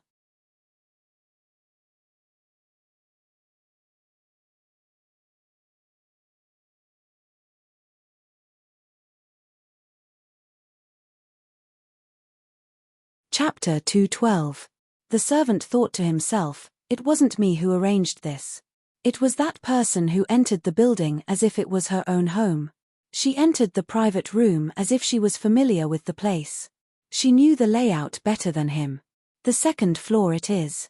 Manager Zhong lifted his robe and hurriedly walked upstairs. As he walked, he said, "Go and bring me the best armament parts and the accounts of the store for the past 2 days." The servant exclaimed, "Look at it now. Look at it now." As Manager Zhong spoke, he had already pushed open the door. After seeing that familiar figure, he smiled with relief. "Big boss, you're finally here." "Big boss." The servant looked up in shock. His eyes flashed with unconcealable astonishment. This person turned out to be the elusive big boss of Profound Heaven. The servant obviously didn't dare to believe it. He glanced at Hellion Vivian again. Wait a minute, he needed time to cool down. Their big boss wasn't a man, wasn't a mighty and majestic man. Instead, it was a young girl who looked less than 20 years old. What happened to the back of a tiger and the waist of a bear? What happened to the white-haired old man? What happened to the reclusive master? What happened to the man who had never shown his face because of his ugly appearance? Their big boss clearly only relied on her face to win against many people, Uncle Zhong. Hellion Vivian smiled. She reached out and shook hands with Manager Zhong. Then, she glanced at the servant. The servant was dazed. He thought that this voice was also very pleasant to hear. Manager Zhong slapped the back of the servant's head. "Why are you still in a daze? Hurry up and prepare the things I just asked you to bring." After he finished speaking, he smiled at Hellion Vivian. "This is this old servant's new disciple. He just entered the store and is not familiar with it."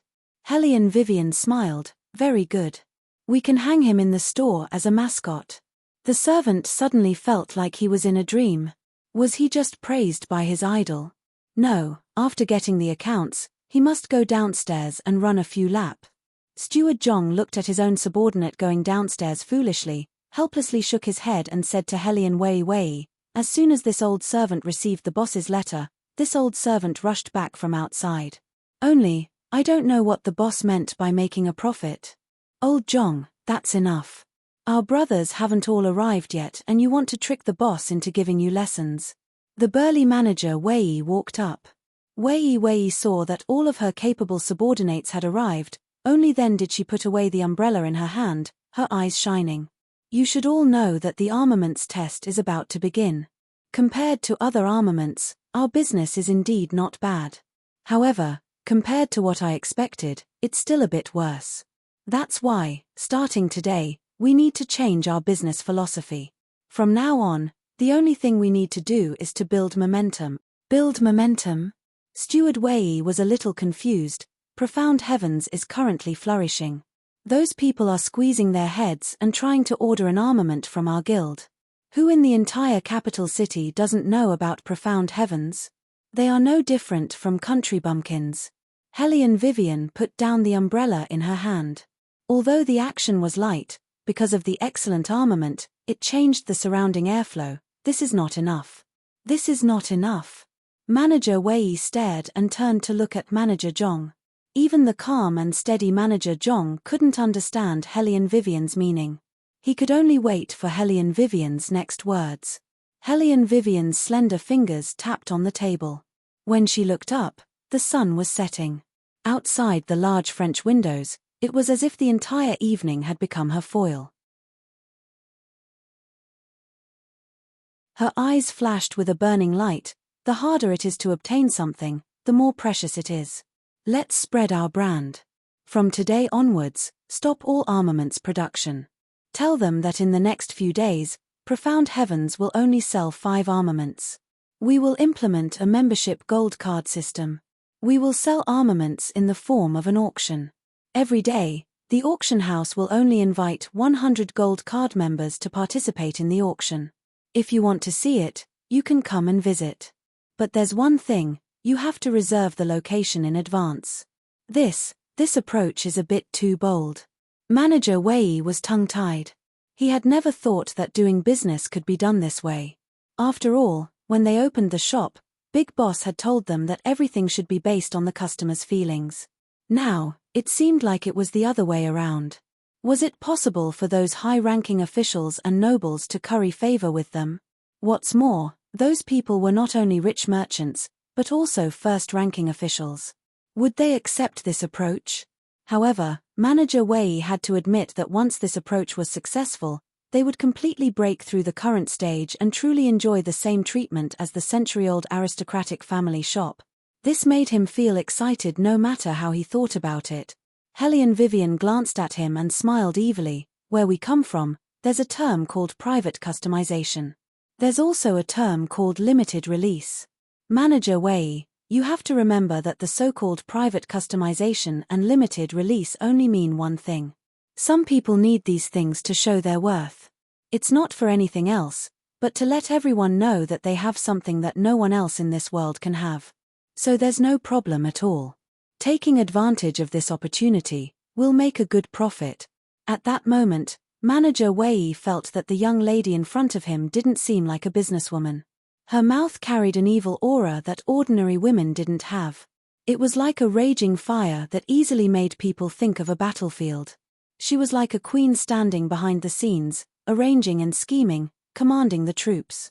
This time, the capital's business circle would probably be reshuffled again. When Profound Heaven's limited edition armaments were launched, it attracted the attention of all the big circles in the capital.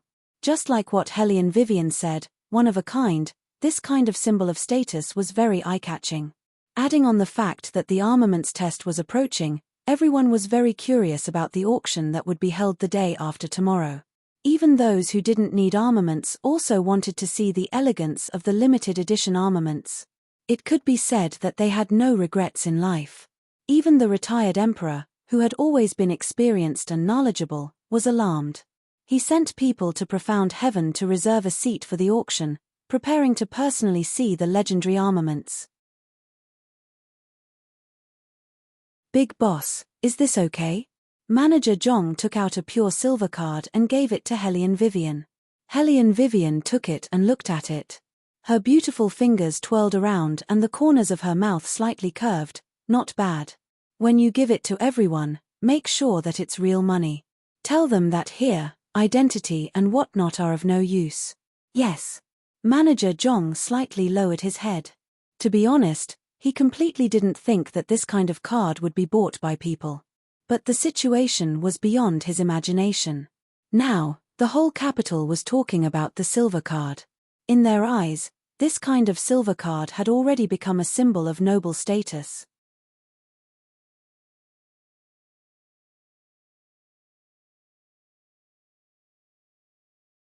Chapter 213.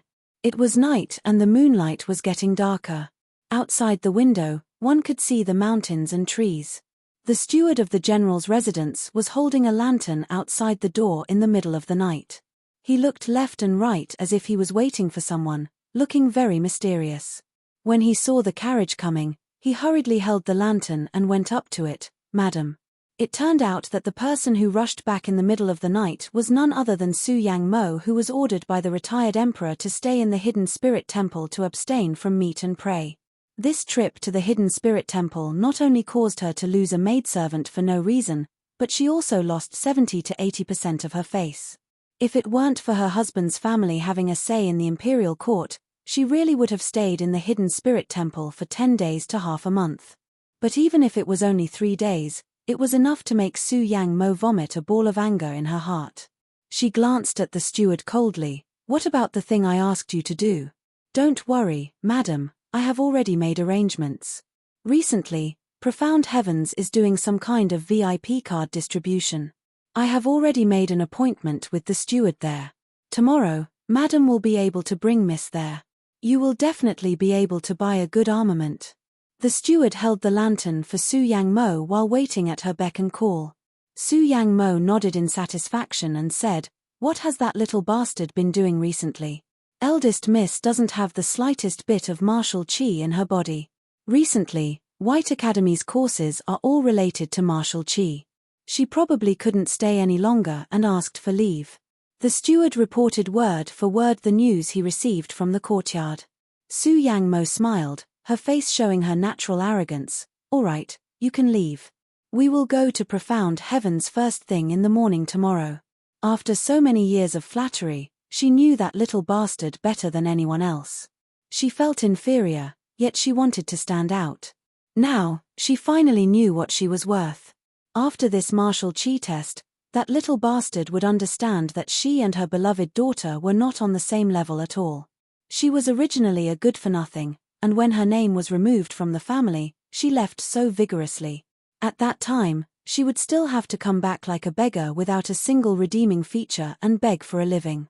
Su Yang Mo thought of the future scene, and the smile on the corner of her mouth became wider. One should not be so naive. She was so muddle-headed that she had even forgotten who she was, yet she still dared to provoke her. Sooner or later, that little bastard would kneel on the ground and lick her feet. She was not in a hurry.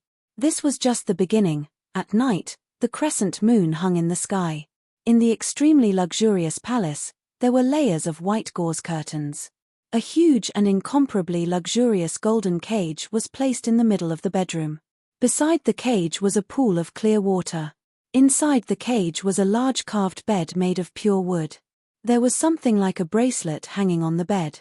That thing was made of pure gold, with intricate patterns on it. It looked exquisite and enchanting, just enough to buckle one's wrist. The side of the bracelet that was close to the skin was inlaid with a layer of rabbit fur, soft and comfortable, and would not hurt when worn. Further inside, there was a dazzling golden piece. A person was lying on the soft bed, his white brocade robe swaying gently in the wind. His picturesque side face was covered with a layer of brilliance. He held an ancient scroll in one hand and supported his head lazily, as if he was very satisfied with this newly made golden cage. The corner of his mouth had a faint smile. His charm was not diminished by the luxurious golden light in the room.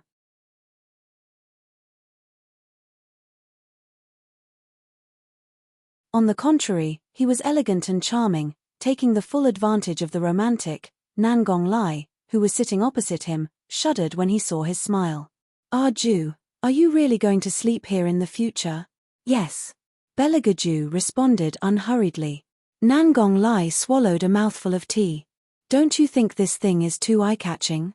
Making a pure gold cage as a bed, only he could think of it." Belagaju slowly turned a page of the ancient scroll in his hand. "I don't think so." Nangong Lai was speechless. "The point is, what do you want to do with this thing? Don't tell me you really want to lock Hellion Vivian up." Nangong Lai used to think that he was just joking. Belagaju glanced at him. "What does this have to do with you?" "I'm just curious." Nangong Lai was mentally and physically exhausted. "Most people don't want to be locked up. Ah Ju, you have to understand, no matter how interesting she is in your eyes, it's the same. When she sees this kind of thing, she will definitely run away." The word escape made the light in Bailey Jiaoju's eyes turn cold. He slightly stood up, one elbow propped on the chair under his body, the other arm casually rested on his bent knee. It was obviously a languid posture, but when he did it, it interpreted extreme danger. She won't have that chance. Listening to the movements in the room, the eunuch outside the door had already poked his head in to look many times. He probably wanted to ask when Belagaju was going to take a bath, but he didn't dare to come in. Finally, Belagaju put the scroll beside the pillow and stood up. The servant at the side immediately stepped forward to help him put on his boots. He was dressed in a moon-white rose robe with a large fur coat made of fiery red fox skin draped over it. Just as he was about to change into the White Academy's uniform, he saw a dark shadow pass by and respectfully kneel on the ground. "Your Highness, we have lost track of the person." Belagaju's slender fingers paused and looked towards the shadow. His dark eyes became more and more cold like ice. "Lost her. Miss Hellion seemed to be preparing to meet someone and only discovered us halfway. After that, she threw off all of our shadows." Shadow hung his head down heavily. Belagaju didn't speak. His white hand threw away the robe. The light outside the window hit his bare waist and spread a thin layer of red. It made him look like a precious ivory sculpture that should be stored in the innermost part of a museum. It was very low-key and luxurious. Nangong Lai analyzed. She must have gone to meet someone important. Otherwise, she wouldn't have thrown them off. Could it be that she went to see Hazy-E? Arju, did you notice that when we were competing, she and Hazy-E were acting strangely? Crack. Not waiting for Nangong Lai to finish speaking. The teacup he was holding seemed to be shattered by some invisible force. Nangong Lai opened his mouth and stared blankly. His face was a mess. The tea slid down the side of his face and dripped onto the table. He subconsciously looked toward Bailey Jiaoju, only to see that man, who had always been expressionless, punch the wall with the side of his fist. His knuckles overflowed with blood, but he was completely unaware of it. There was still a smile on the corner of his mouth. The wall was full of cracks with uneven lines. A cool breeze swept past, rolling up his ink-black hair like silk. The surrounding space was so cold that it was somewhat inconceivable. Nangong Lai looked at this scene and slightly narrowed his eyes. So intense, not like his style at all.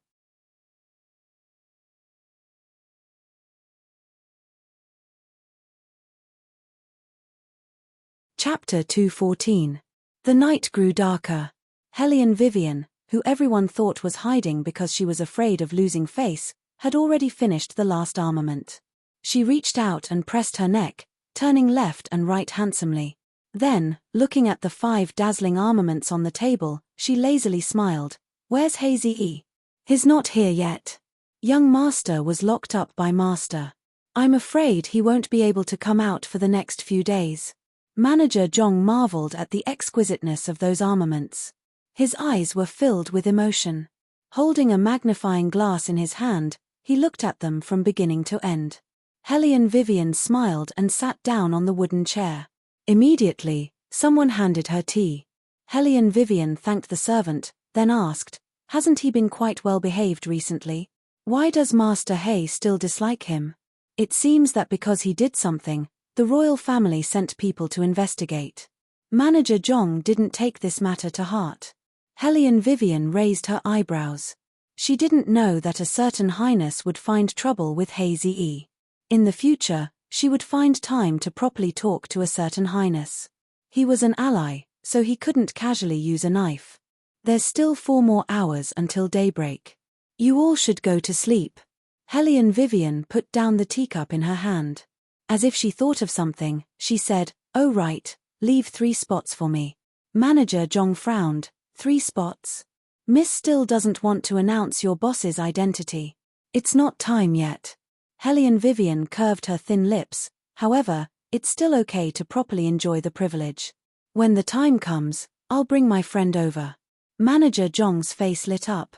"Miss Friend? Which family's young master, or is it Miss? It's not some young master, right?" Hellion Wei lazily yawned. "I'm not sure about that person's family background, but his appearance is very attractive. If in the future he's the spokesperson for our martial arts academy, money will definitely drop like a crashing crash." Manager Zhong felt that he didn't understand the big boss's words. Endorsement? Just take our armaments and go out to fight. Hellion Vivian recalled the scene of her deskmate instantly killing the Yuan family's young master in White Academy, and the smile on the corner of her mouth became even wider.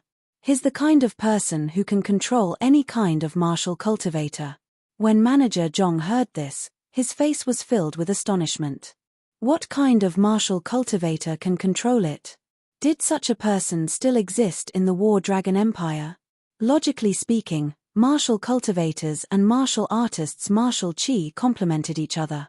How could there be someone who could control any martial cultivator? Manager Zhong scratched his head. Hellion Vivian was already asleep. Her body was leaning against a wooden chair in a lazy posture. Her long hair fluttered on the golden-colored carpet. Coupled with the fact that she was wearing men's clothing, she really looked like an exquisite and beautiful young man who had walked out of a manga. How could he fall asleep like this? Steward Zhong shook his head, glanced at the servant beside him, and made a shushing gesture. The miss was undoubtedly the most tired today. From the design of the cards to the assembly of the martial cultivators, it was all done by her alone. She didn't even eat a few bites of dinner. She was always busy and busy. Now that she finally had some free time, Manager Zhong didn't disturb her anymore. He retreated with the servant and gave a few instructions to the people below. Manager Zhong looked at the brightly lit auction house. Everywhere was filled with luxury. Every seat here needed to be reserved. The seats at the back cost 10,000 taels, not to mention what kind of status the people sitting in the front row had. This kind of model was unprecedented. In other words, their boss had created another miracle. Only, who would have thought that this miracle was created by the young girl who everyone thought was a good-for-nothing until now? The next day, the capital was in an uproar. Originally, the martial qi competition was about to begin. These 8 big alleys were already filled with people coming and going. Now, because of the martial cultivator auction, it attracted countless martial artists. Some people said that this auction was not the slightest bit inferior to young Master Wu Shuang's auction of martial cultivators. Therefore, in this group of people, not only were there high officials and nobles who wanted to broaden their horizons, there were also various masters in the martial cultivator world. Of course, there were also masters who didn't like the younger generation of Profound Heavens. After all, they were all at that age and had prestige in the capital. This little brat came, wasn't he provoking them? No matter from which perspective, Profound Heavens was creating a first-class spectacle. For the sake of participating in this auction, Helian Jiao especially wore a light purple long skirt. The cuffs were embroidered with the same color decorative designs. Silver threads hooked out several pieces of auspicious clouds, with tassels. Her hair was wrapped in a pure white gauze, contrasting with her even more elegant and beautiful appearance. As soon as she got off the carriage, quite a few people turned to look in her direction. It was a pity that beauties always like to be half-covered, so that they would be more charming. Unfortunately, they wanted to make people unable to see their appearance clearly. Her hand gently held Madame Su's arm, and she stood at the side like a small and delicate person, watching Madame Su greet the high officials and nobles who passed by. Those people also wanted to curry favor with Madame Su, so they didn't mention the part where she was locked up in the temple. Instead, they chatted about all kinds of things, wanting to sit closer to Madame Su. Therefore, there was no lack of people who wanted to curry favor with her. She pulled Madame Su's hand and said, "Sister, you're finally here. I heard some time ago that your family has a good relationship with the boss of Profound Heavens. I'm relying on Sister to arrange a good seat. It's just through letters." Madame Su said modestly, but her heart was full of pride. She smiled gently and said, "Sister, you also know that I'm not in the capital these days. I can help you arrange a good seat." That person laughed. "What did I say? Sister Mo is the one with the ability. Okay, let's go in early. The sun outside is scary.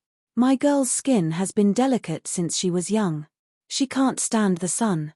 Madame Su finished speaking and shook her head, but with a subtle sense of superiority. Hearing this, everyone looked at the Helian Jiawa. This is Jiawa, right? She's really a beauty that can cause the downfall of a city. She's a beauty that can captivate birds and beasts. How can you say that people can't be compared? My girl stays in the house all day long, and she's cultivating in the academy. After cultivating for so long, she still doesn't have a bit of martial qi. Look at Jiawa, not only is she beautiful, she's also a genius. I think that this time, she'll surprise everyone again. I heard that there are martial artists from Cloudfall Nation who came specifically for Jiawa, wanting to compete with her. Even people from Cloudfall Nation know about Jiawa's fame. That's really not simple. That's right, I heard that it was Master Wu Shuang who brought them. One is a prince from a neighboring country, and the other is a princess from a neighboring country. They both want to see Jiawa's face.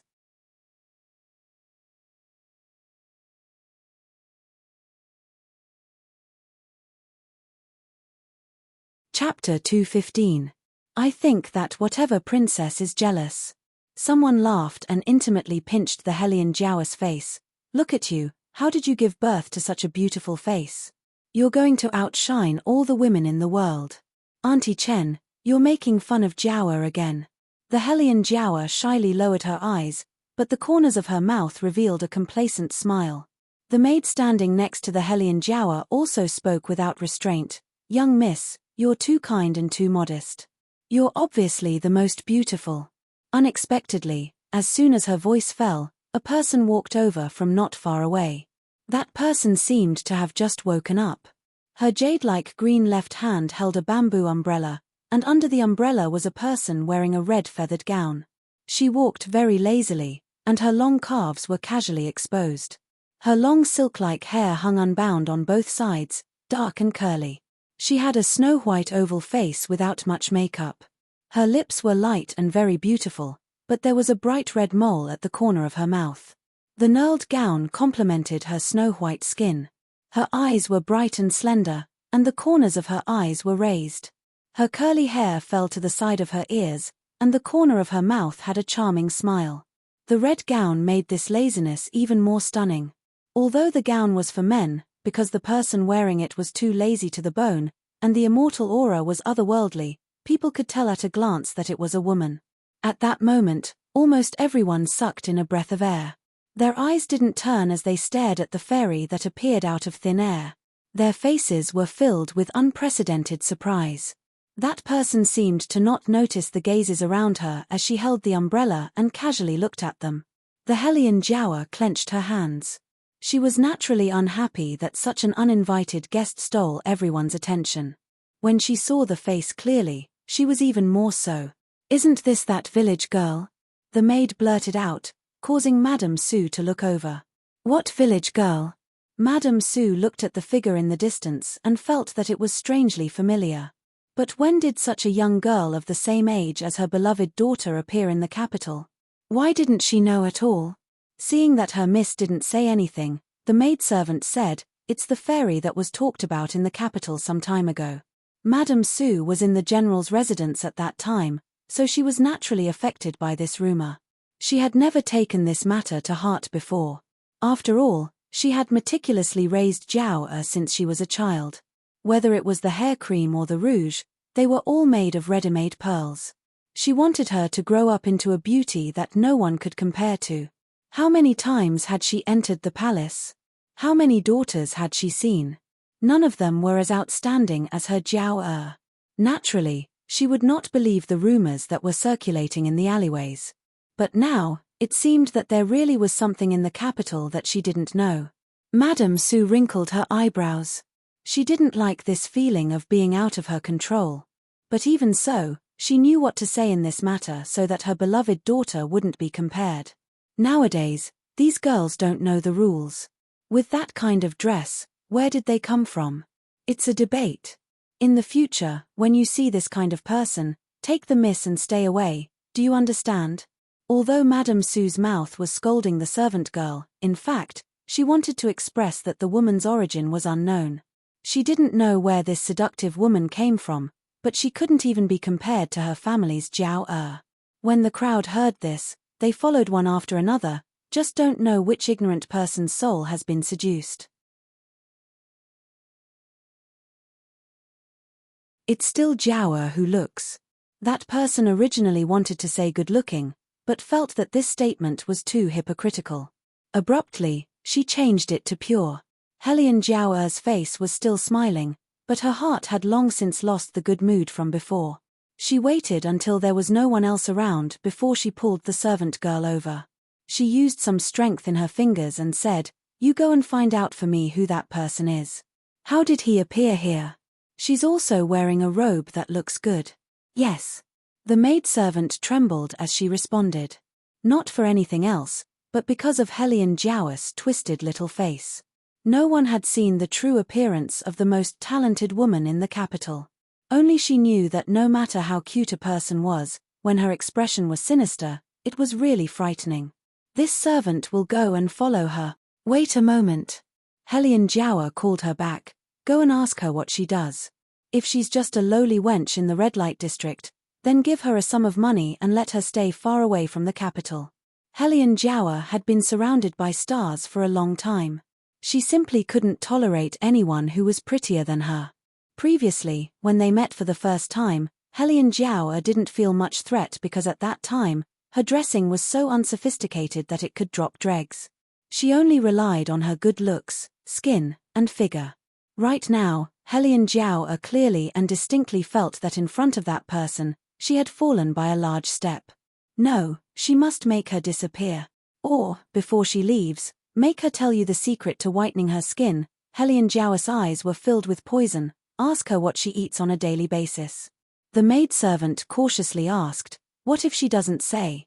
Then tell her who paid for it. Helian Jiao raised her chin and laughed coldly. It's very easy for the general's residence to make someone die quietly.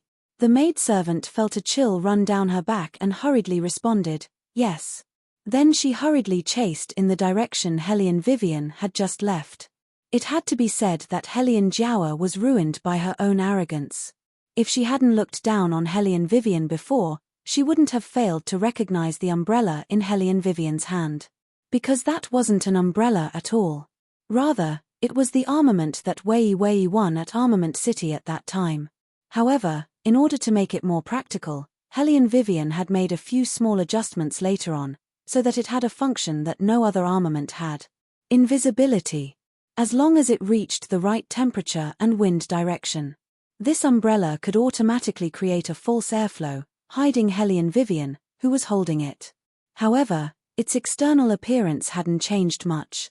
That was why Helian Jiao had been too careless, because in her heart, Helian Vivian would always be the ugliest of the ugliest.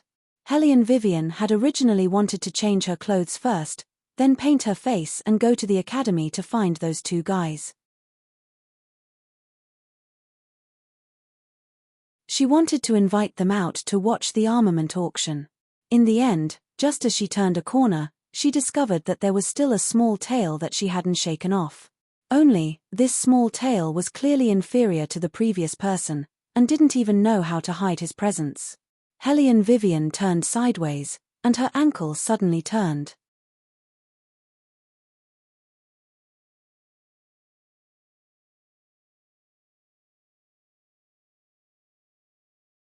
Chapter 216. The surrounding wind seemed to have a sense of reality as it blew her hair. Her robes fluttered in the wind. Her beauty was peerless. The servant girl didn't expect her to suddenly turn around. She was startled at first, but then she straightened her back. She was clearly young, but she had learned her master's arrogance by 70 to 80%. Woman, isn't this the servant girl of that younger sister of yours who wants to frame you all day long? Why is she following you? Yuan Ming lazily smiled in the Xian Huan space. Helian Vivian didn't speak. She held the umbrella in her hand, and the cherry blossoms fell. It was a beautiful scene. This made the servant girl feel very uncomfortable, but she didn't forget her young miss's order. She took a step forward and said to Helian Vivian, "Young miss, which brothel do you belong to?" "Which brothel?" Helian Vivian repeated this sentence, and a cold light flashed through her eyes. Unfortunately, the servant girl didn't realize it. Or it could be said that she was used to acting like a tyrant by Helian Jiao's side. She didn't care about the flowers and plants outside, not to mention a prostitute who only had looks. "If you don't want to say, I won't force you." The servant girl put on airs. "I have a banknote worth 10,000 taels. My young miss said that as long as you tell us the secret of how to maintain your skin, this banknote will be yours." "Ah, so someone came to buy you. Woman, I didn't expect you to be so popular." Yuan Ming smiled evilly at the side. Helian Vivian glanced at the banknote. 10,000 taels? The servant girl thought that she had never seen so much money before. She continued to raise her chin. "That's right." But what she didn't expect was that the other party actually laughed lightly. That laughter seemed to have a little bit of playfulness. 10,000 taels is such a small amount of money. Your young miss can take it out. It's enough to buy a servant girl like you. You. The servant girl was angry.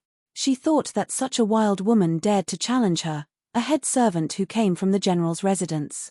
She immediately sneered. "Do you know who I am? You really want to do this the hard way?"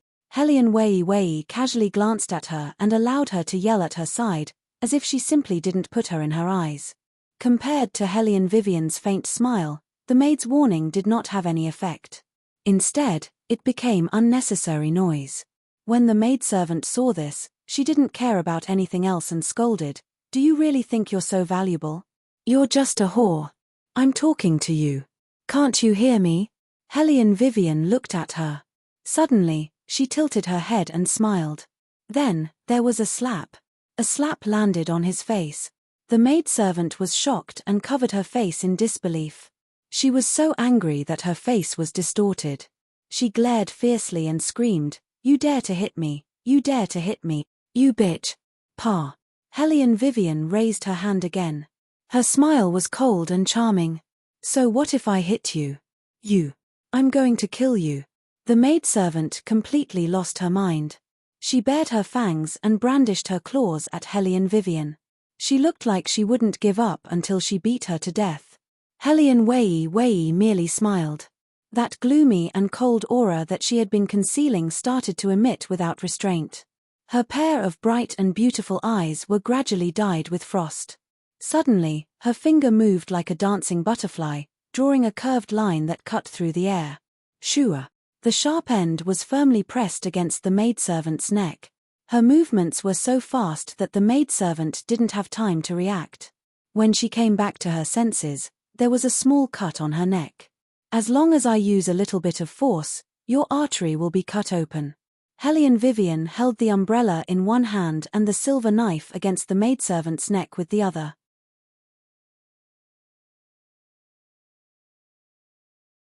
The wind blew and lifted her long hair. She smiled like a demon. "When the time comes, it won't be as simple as your face hurting. Your blood will spurt out and get everywhere. Hey, do you want to try? You can say bitch again. I promise you will die a happy death." The maidservant no longer dared to clamor. Her legs had already begun to tremble, and her face was almost blood-red. Her entire body sank into extreme fear, and all of a sudden, she went limp on the ground. Hellion Wei looked at her absent-mindedly. Her slender fingers slowly tore the banknote into shreds. "Go back and tell your family's young miss, this lord was born beautiful. Even if she wanted to learn, she couldn't. As for the money, don't think that just because the Hellion Jiaowa is rich and powerful, she can do whatever she wants. Teach your maidservants well so that they don't get slapped in the face every day." The flying shredded paper fell. The maidservant watched as the beautiful figure walked further and further away. When her fingers touched the blood on her neck, she was scared out of her wits. She didn't expect this woman to be so powerful. Just now, she didn't even use martial qi, but she suppressed her to the point that she couldn't move at all. But as the Hellion Jiaowa's personal maidservant, she had martial qi and was about to cultivate to the fire level. But she couldn't even beat a person without martial qi. This woman, who is she? The maidservant's face was pale. She ran all the way through the long alley. Her fingers were covering her neck and she didn't dare to let go. Young Miss Hellion Jiaowa turned her head and saw that it was her personal maid who was in this state. Her clothes were even stained with blood. While no one was paying attention, she hurriedly pulled her to the side and frowned. "What's going on?" The maidservant reported what happened just now to Hellion Jiaowa without missing a word. Her face was ferocious. This servant has never seen such an ungrateful woman. Hellion Jiaowa didn't say anything. She was so angry that her lungs were about to explode. She endured and endured, but in the end, she couldn't hold back anymore. She kicked the maidservant's heart hard. Useless thing. The maidservant was already injured. After being kicked like this, her whole body was lying on the ground. Her qi and blood were churning. The pain in her whole body was simply indescribable. However, no one would be able to see this scene. When Hellion Jiaowa turned around, she had already recovered her usual charming and innocent appearance. She walked into the crowd like a well-bred young lady with outstanding conduct. In her heart, there were no less than 100 thoughts of finding that slut and cutting her into pieces.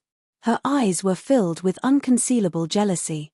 As a mother, naturally, Madame Su had long since seen these things.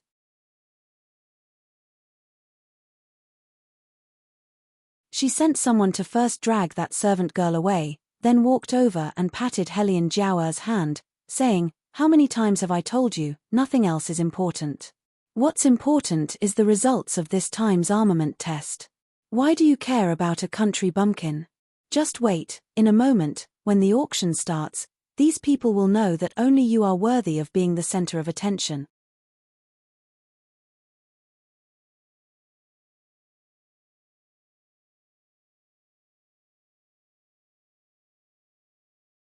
Chapter 217. Jiao understands everything mother said, but that little bitch is so arrogant. Helian Jiao clenched both of her hands, a malevolent expression appeared on her face. Isn't it just a good-looking face?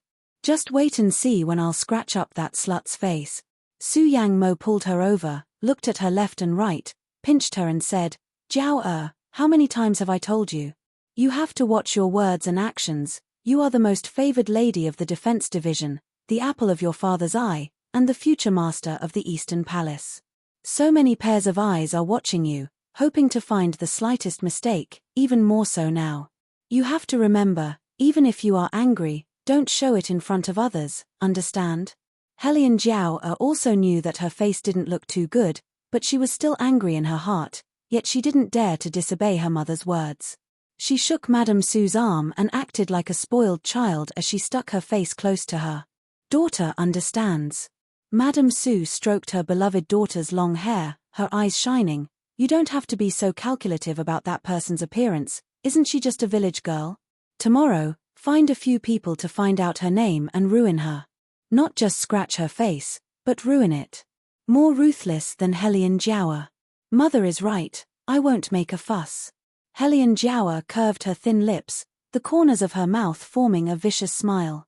She knew her mother's methods better than anyone else. If her mother said to ruin that person, there was no possibility of that person rising again. However, this pair of mother and daughter had never thought that, just like what Helian Vivian said, money and power were not enough to cover the sky. There were always many variables in this world, and Helian Vivian's real identity was the cause of many variables. The sky was clear. There were no clouds in sight, the wind blew gently, the emerald green pine and cypress supported the water droplets, the branches swaying. When the branches could no longer bear the weight of the water droplets, only then did they slightly press down on the branches. Snap! Dew hit her face. At this time, Wei Wei had already changed her makeup and wore White Academy's uniform. She looked all around, yet didn't find the two people she was looking for. That was strange. Could it be that they were also on vacation? Helian Vivian, who had returned without any success, didn't waste any more time on this. Seeing that no one was around, she simply walked out. Such an entry and exit made everyone's guess even more. Look, she actually came back. Coming back at this time, you must have forgotten something. It seems so. But some guys are really exaggerated. They call her boss the moment they see her. That's enough. It's just those people from the good compound who haven't seen the world and are blindly joining in the fun. Some people probably haven't tasted the feeling of being praised before, so they're doing this on purpose. It's as if they're showing off how powerful they are and how popular they are. Originally, when Wei Wei saw those little brothers that she'd accepted, she wanted to give out 2 of the seat tickets in her hand before stopping. Who knew that before they even started chatting, those young ladies from the big families who'd gathered together to practice martial chi saw her as an eyesore. They wholeheartedly thought that she was fighting for a position and looked down on her. After all, no matter how she thought about it, they were stronger than her. This woman's martial chi was indeed good, but what was the use of that? A bad family background was fatal. Furthermore, she didn't have the slightest bit of martial chi. Those people should be surrounding them. Why were they so blind as to surround a country bumpkin? Helian Vivian understood that this was all caused by jealousy. She crossed her arms and looked at them with an evil smile. The person standing beside her was also a straightforward person. Chen Ifeng, who was from the general's estate, spoke with a reckless spirit. Are you done? You're always chattering. Other than speaking ill of others, what else can you do? Just based on this point, you can't compare to boss. Yes, yes, yes. Your boss is an influential figure. One of them laughed mockingly. After all, there isn't anyone who can't even score a point in the martial chi class.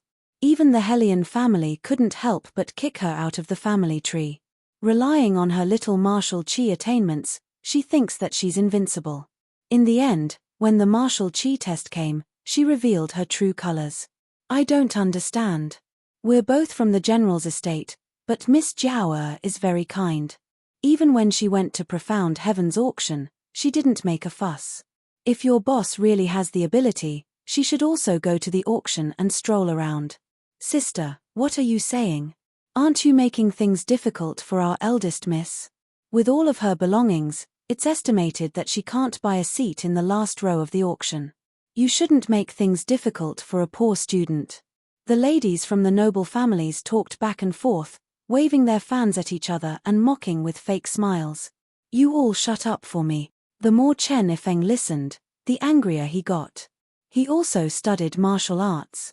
After he lost to Hellion Vivian, he was convinced.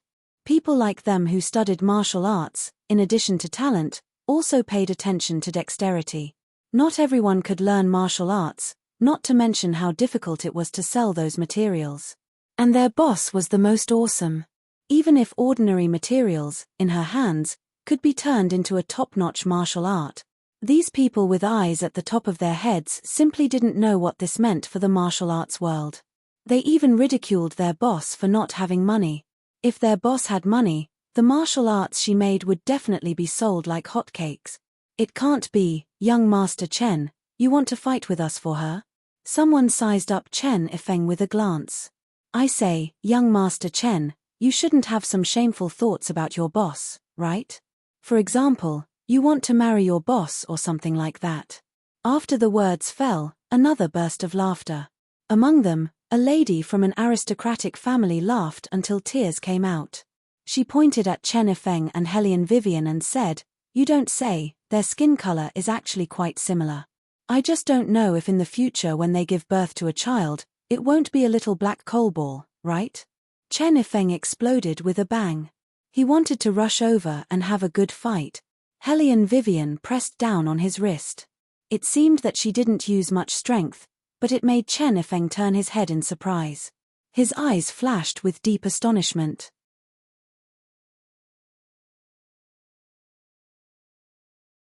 He knew that although their boss's skill was good, she didn't have a foundation.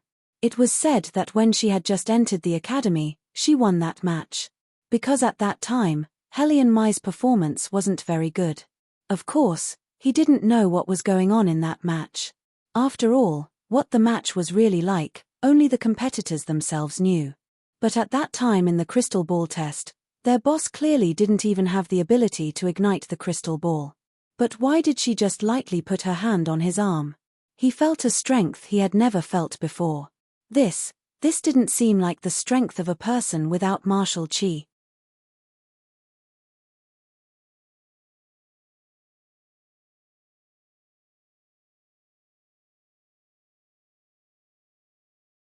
Chapter 218. Chen Yifeng looked at Hellion Vivian in disbelief. Hellion Vivian just smiled, with 30% evil charm and 70% playfulness. Her eyes met the ridicule of those rich young masters and young ladies. It turns out that the Profound Heavens auction location is so popular. Of course. Those people glanced at her arrogantly. Don't tell me you don't know what Profound Heavens is. Come to think of it, a person like you, I'm sure you haven't even seen Profound Heavens before. Chen Yifeng's eyes were red. Our boss really wants to see Profound Heavens armaments. Grandmaster Zizun's armaments are also top-notch. Haha, a country bumpkin is a country bumpkin, really can't communicate. That person held a handkerchief. I say sisters, let's not waste time here. Let's see if we can buy a seat in the back row through Miss Jiao. There's no need to think about the front row, it must have already been booked. These words are true. I heard that the auction won't start until tonight. Let's go ask for leave now and let Miss Jiao take us in, how about it? I think it's okay. A group of people laughed and talked, walking together in the direction of the superior compound. Even some of the people who were surrounding Hellion Wei just now also awkwardly changed sides at the last minute. This kind of phenomenon actually often appeared in modern times, forming cliques to squeeze people out. It was probably because they looked down on Hellion Vivian from the bottom of their hearts. Like those people said, she didn't have power and influence, so she was doomed to be criticized no matter what she did. But those people probably never thought that they would regret this decision so much in the near future. Hellion Vivian glanced at the people around her. In addition to Chenifeng, there were 2 girls and a boy. Among the 2 girls, one of them made Hellion Vivian raise her eyebrows. When she looked at her, there was a touch of light in her eyes. This is the childhood sweetheart that Hazy, that guy, didn't dare to confess to. Naylan Hongye saw Hellion Vivian looking at her. She raised her eyes and was very forthright. "What's wrong? Are you interested in coming with me?" Hellion Wei's words were interrogative, but she didn't give the other party the slightest chance to refuse. Her fingers grasped Naylan Hongye's wrist. She had to bring this along. She was the future young madam of the He family, so what if she took Zhong Wei's Eddie's World's tickets? In a moment, when they arrived at the shop, she would tell manager Zhong to put all the bills on Hazy. The more Hellion Vivian thought about it, the more she felt that it was a good idea. The smile on her face grew wider. Yes. Naylan Hongye had never seen such a woman before. Her smile only made people feel comfortable. She didn't have the subtle gaze that others looked at her. She had always done things like a man, and there were many old men in her family, so she had been raised as a man since she was young. To be honest, she really couldn't understand women. Alright, even though she was also a woman. But for example, when they were eating together, their conversation would always revolve around Hellion Vivian. She didn't want to participate in this kind of conversation. These people gradually alienated her. Bastard, she just wanted to be a beautiful girl who ate quietly. Was it so difficult? Also, those letters written to Hazy, could they always be sent to her? Being sent letters like this by so many girls would affect her marriage in the future. What's more, every time she told Hazy about this kind of thing, Hazy would only give her a cold laugh. He even said that if she sent such letters to the He residents again, she should never see him again. Then, when she didn't see him, he got angry and said that she had no conscience. He was already locked up, but she didn't know to send him food. Why did she always feel that Hazy was the same as those women? They were all like needles at the bottom of the sea, very difficult to find. One moment he was like this, the next moment he was like that. It really made her very puzzled. Hellion Vivian looked at Naylan Hongye's side face. She didn't think that this girl would leave with her so easily. She thought that the other party would more or less dislike her because of Hazy's actions. She didn't expect that. It was unexpectedly interesting. "You're not going to ask me where I'm taking you?" Hellion Vivian raised her eyebrows. Naylan Hongye's small face was handsome, expressionless. "I'm familiar with Sijou City. I can attest to this point." Chenifeng raised his hand at the side. "The people she knows are all local tyrants. The armaments they make are also very powerful. It's just that I don't know why she was assigned to the good compound." Naylan Hongye turned her head to look at Chenifeng and asked in bewilderment, "How do you know me so well?" Chenifeng's face reddened. He lowered his head and didn't say anything. Hellion Vivian, however, understood.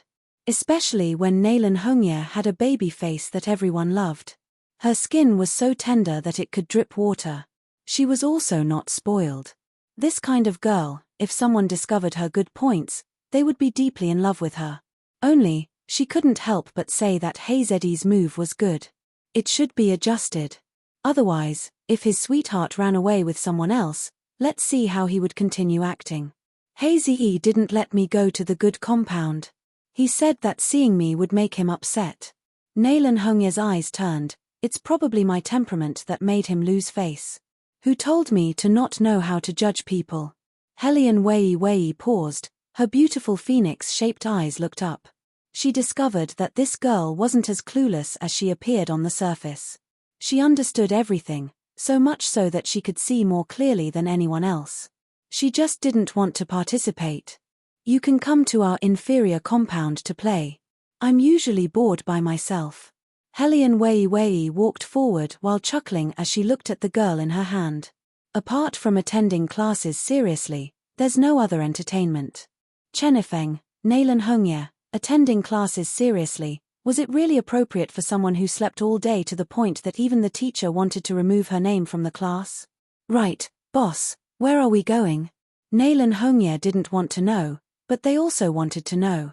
After all, asking for leave was too extravagant for them. Hellion Vivian smiled faintly and said lightly, "We're also going to Profound Heavens." Another 2 hours passed. After the sunset, the show began. The streets were bustling with people coming and going, and there was an endless stream of horses and carriages. There were people who made sugar figures, sold rouge and powder, and fortune-telling people. The capital was originally the most prosperous capital of the Dragon War Empire. It was densely populated and luxurious. Now, the streets of Chang'an were even more crowded. Probably the most luxurious carriages in the capital were gathered in front of Profound Heavens, waiting to enter. Inside, there were also quite a few people wearing White Academy's uniform. From a distance, no matter how one looked at it, there were at least 6 or 7 people. There were both men and women surrounding Helian Jiao's side, chatting and laughing, hoping that Helian Jiao would lead them inside. Helian Jiao couldn't not see their thoughts, but spending some money was nothing to her. What's more, these people's fathers were also useful in the imperial court. So Helian Jiao didn't refuse at all. She was generous as if Profound Heavens was her family's.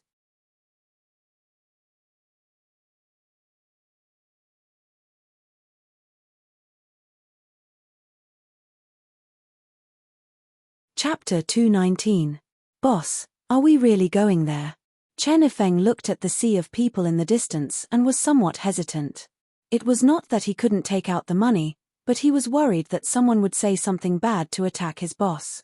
Moreover, he heard that the seats in the Profound Heaven auction house were very popular. Some time ago, even his old man said that he would find a way to get one for him. He felt that his boss was powerful enough, there was no need to look at other people. Although the armaments of Profound Heaven were indeed good, but there was a suspicion of deliberately creating momentum. However, the boss of Profound Heaven was the first person in many years to create such momentum. He also heard the old man say something about brand effect. He didn't even understand what they were saying, but he knew that the other party was very powerful. Profound Heavens was the first person who could make the entire War Dragon Empire's people feel itchy, making people feel that having a martial art was equivalent to having a unique identity. That's why everyone fought to enter. Aside from the martial cultivators themselves, what they wanted was to display their nobility at this kind of time. If their boss went, wouldn't she be ridiculed by those people? The clever Hellion Vivian of course saw Chen Yifeng's worry. She hooked her lips and smiled. "Don't worry, Profound Heaven is not as difficult to enter as you think." Chen Yifeng grabbed his hair and couldn't express the helplessness in his heart. "Boss, this matter is not as simple as you think." But what he didn't expect was that there were people who agreed with such a statement. "Well, it's really not that difficult to enter." Naylan Hongye thought about it, then reached out and took out the silver card on her body. Her voice was faint. "Actually, I have 2 positions here." Hellion Vivian didn't need to think to know where her silver card came from. Someone couldn't help but make a move tomorrow. Hazy, really hid it deep.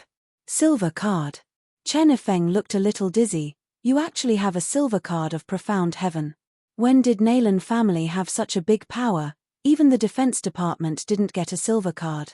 Naylan Hongye asked with a serious face, "Is it difficult to have this?"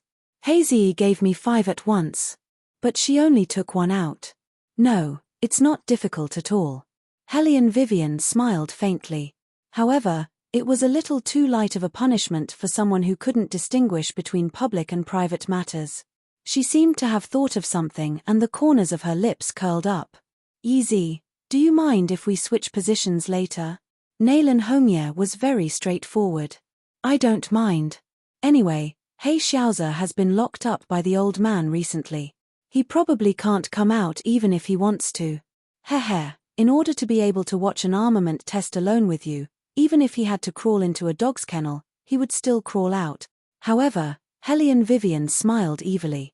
Disobedient employees always needed to be knocked and pinched, so that they would not often go crazy in the future and get close to her from time to time. Don't think that she's a fool. Just because she doesn't say it doesn't mean that she doesn't know. In the past, He-Eyes had wanted to make use of her and get close to her. It was probably because he had just entered the academy at that time, and didn't understand the various rules of the academy. In addition, there were too many girls in the academy, so it was inevitable that jealousy would arise from admiration. She reckoned that He-Eyes also wanted to find someone to divert these people's attention. Coincidentally or not, she became that gun handle. For example, that Chen Wen, because she obviously liked He-Eyes, she came to frame her. That's why it's said that a blue face is more deadly than a femme fatale.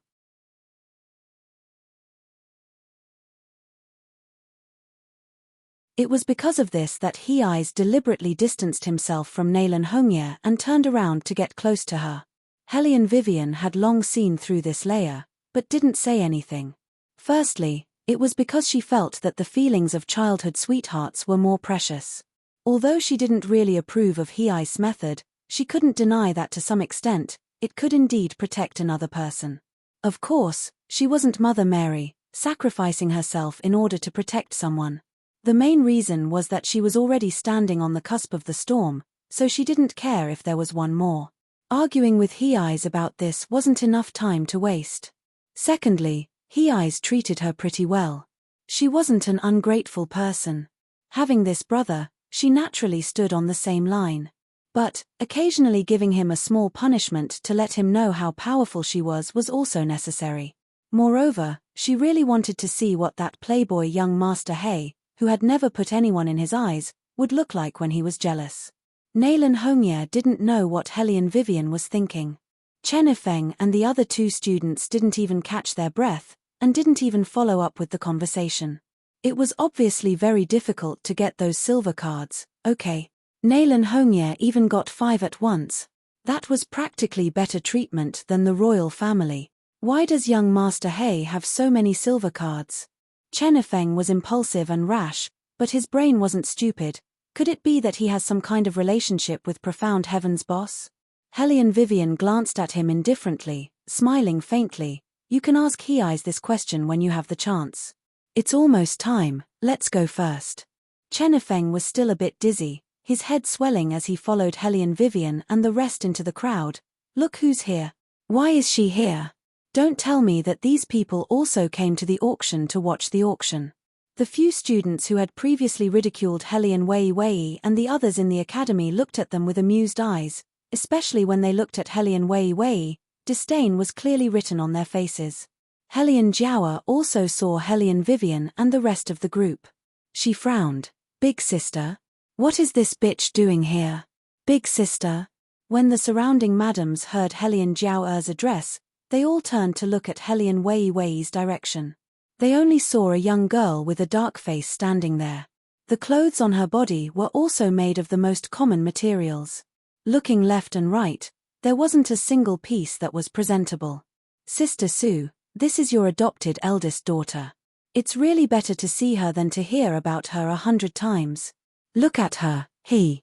It had to be said that he was an all-encompassing word, not only in modern times, but also in ancient times. Everyone knew that Su Yang Mo looked down on Hellion Vivian from the bottom of her heart.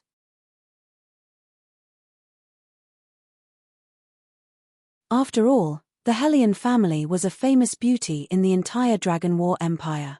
There was even a rumor that she would marry the neighboring country's emperor. But no one knew what happened, and in the end, Hellion Guang Yarrow became the son-in-law of the Hellion family. At that time, no one knew who the Su family was. If the Hellion family hadn't changed hands, Su Yang Mo probably wouldn't have been able to match up to the Hellion family.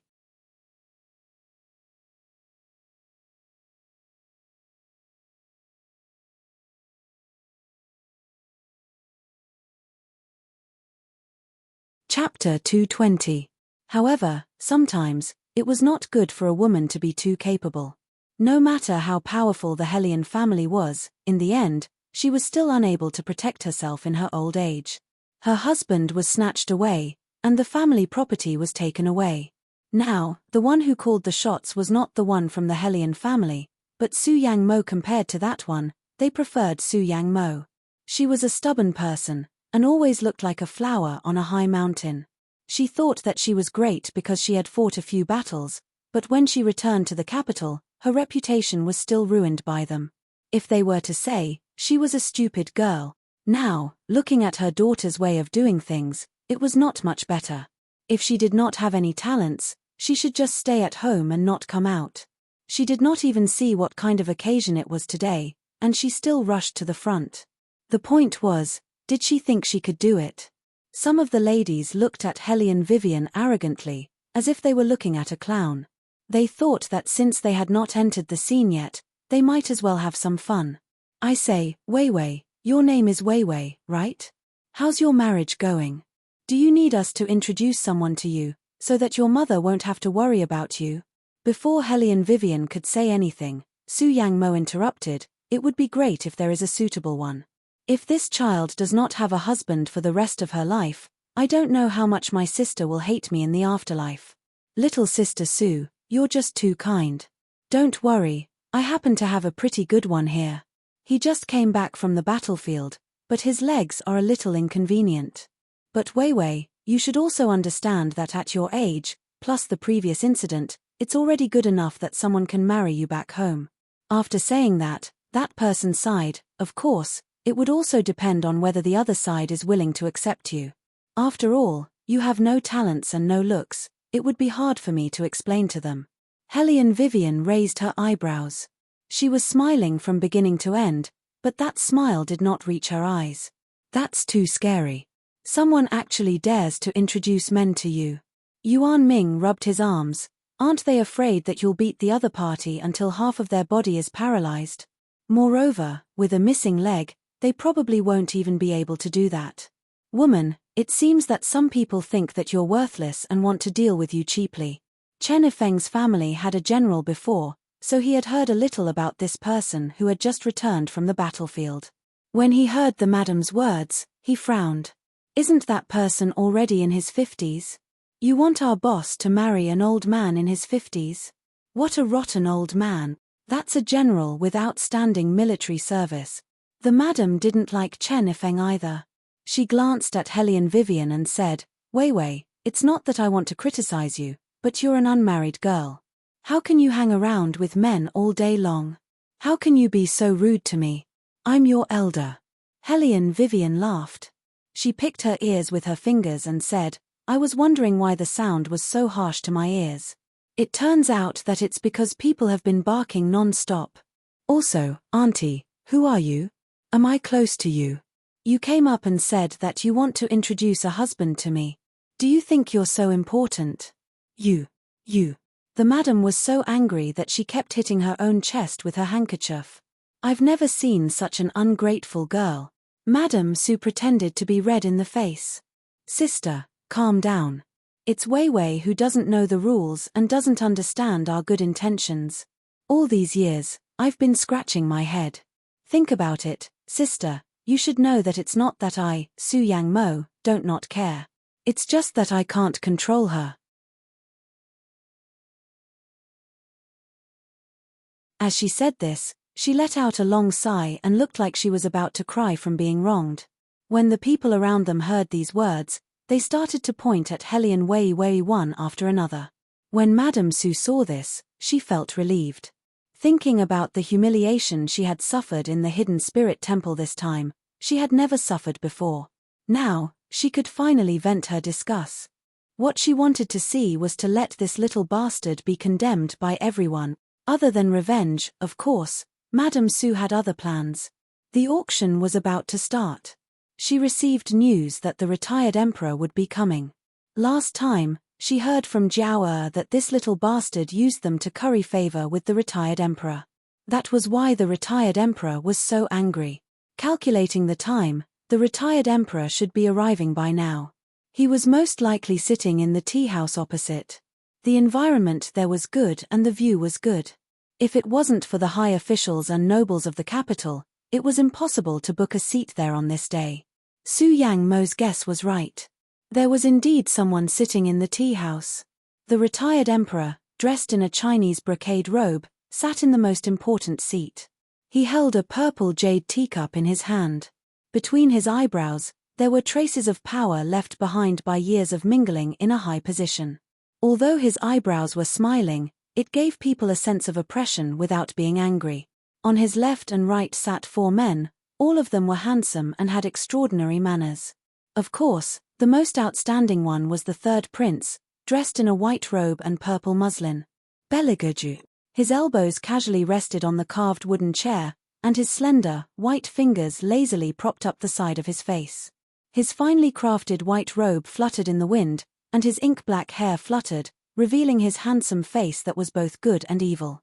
The light of the setting sun faintly shone on his body through the wooden window, outlining his perfect figure in varying shades of light. Sitting opposite him was the heir of the Murong Palace, Murong Changfeng. Compared to Bailey Jiaoju's coldness and indifference, his eyes were filled with appropriate gentleness, not too much, not too little, and not too much. He wore a brocade cloak with a navy blue cloud-embroidered robe. His eyes watched the scene below and he sneered. Now that woman should know how difficult it was for her to marry someone other than him. Although he didn't like to see anyone treat her like this, it was more important than anything that there was someone who could let her see this clearly. Eunuch's son, who was standing beside him, was not as magnanimous as Murong Changfeng. Ever since he heard the words below, he wanted to go out and stop it, but the retired emperor had an attitude of wanting to listen.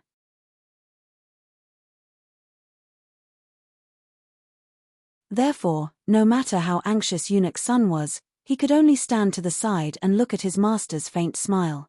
He thought of His Highness's face, but he was still wearing a mask. If he took off the mask, who knew how cold it would be? In this way, someone was going to be unlucky, regardless of what Hellion Vivian meant to His Highness. But in front of His Highness, she was so brazenly introducing her husband to His Highness's favorite princess.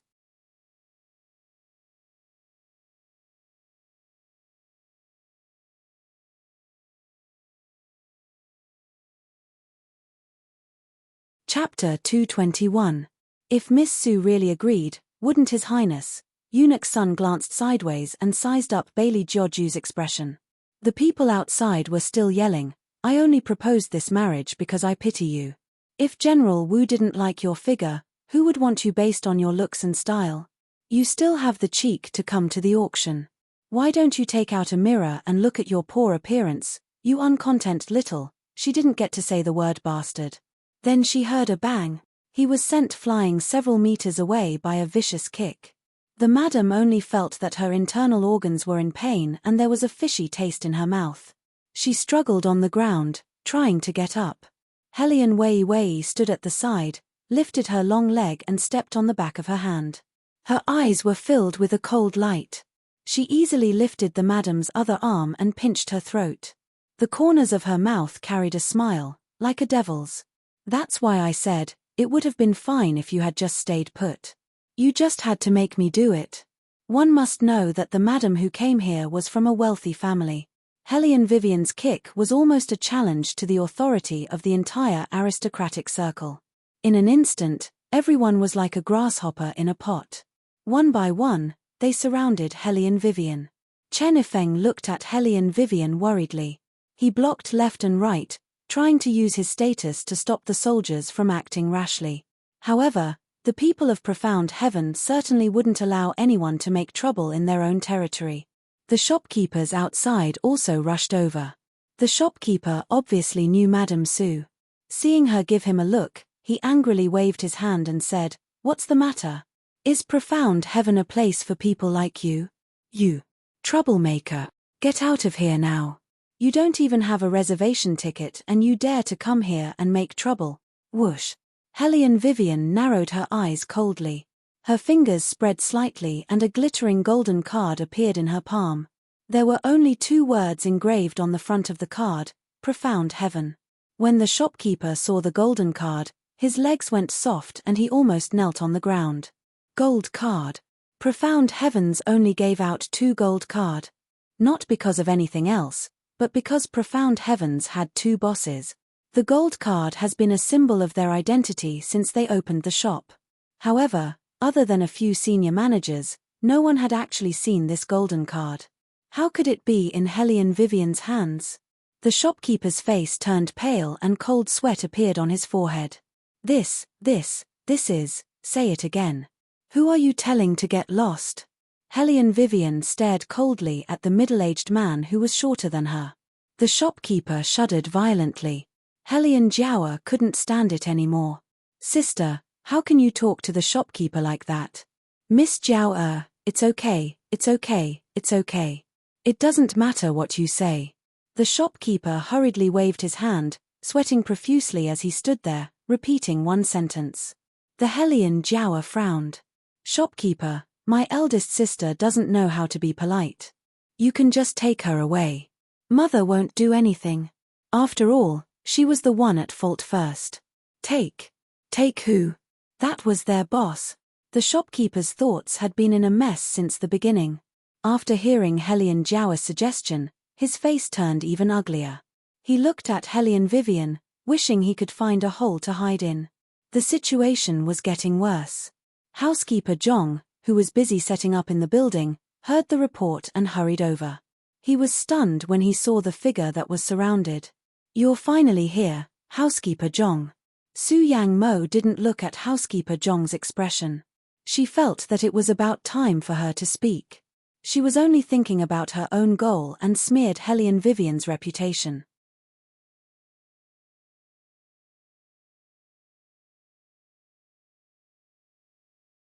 I can't control such a spoiled brat. She didn't even say a few words and she hit someone. She has no respect for the law. Housekeeper Zhong glanced at Hellion Vivian, who was smiling faintly, then turned to Madame Su and said politely, "It's better to ask what's going on." Housekeeper Zhong. Su Yang Mo stood up straight and said with a hint of arrogance, "You don't have to give me face and let this brat go. She's no longer a member of the Defense Division. You can do whatever you want with her. The Defense Division can't afford to have such a vile creature. This has nothing to do with Madame Su." Housekeeper Zhong stood there politely with his hands folded in front of him. It was the standard standing posture of an old housekeeper. Those who knew him well would notice that there was respect in his politeness that had never been there before.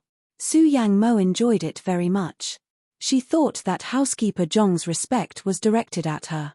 She raised her chin even higher and said, "Housekeeper Zhong, I know that you think that this brat is my stepdaughter, so you can't do anything to her. There's no need at all. From today onwards, not only is she no longer related to the Hellion family, she can forget about entering the Defense Division." The old housekeeper didn't say anything and frowned. He didn't know how to tell Madame Su that he wasn't being courteous to her at all. In fact, the Defense Division had already been blacklisted by Wei World since the last time. He really couldn't understand where Madame Su's self-confidence came from. "Mother, ask Housekeeper Zhong to quickly get someone to take eldest sister away, so that she won't do anything that will damage the family's reputation." Hellion Jiawa was even more arrogant and directly ordered Housekeeper Zhong around as if he was her servant. Upon hearing this, Hellion Vivian sneered and kicked the person under her foot away with her long leg. She retracted her hand and slowly adjusted her collar. That indifferent attitude made her seem even more ruthless. "Old Zhong, I didn't know that other than my words, you would listen to other people's orders." Her voice was neither loud nor soft. It echoed in the noisy street, but it was unusually cool and cold. Su Yang Mo's fingers stiffened and a bad premonition suddenly surged in her heart. What did she mean by that? Everyone turned back to look. They saw Housekeeper Zhong, who had always been calm and unapproachable, put his left hand on his right shoulder and said in a serious and respectful manner, "Boss, this old servant takes your salary. Other than your orders, no one else will and can't order this old servant around." Boss? Who was he calling? Very good. Hellion Wei's lips curved into a smile as she paused between each word. "I thought that my shop had been changed owners." Housekeeper Zhong looked at Su Yang Mo and pointed out, "No, it's just that some people have overstepped their boundaries." Su Yang Mo's whole body trembled. Her eyes slowly widened.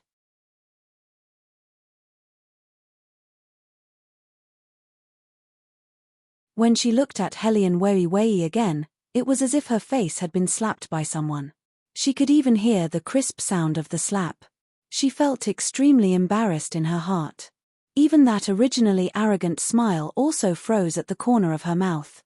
Not only her, but even Hellion Jiawa and the students who wanted to curry favor with Hellion Jiawa to enter the auction, as well as many madams from famous families, were all stunned.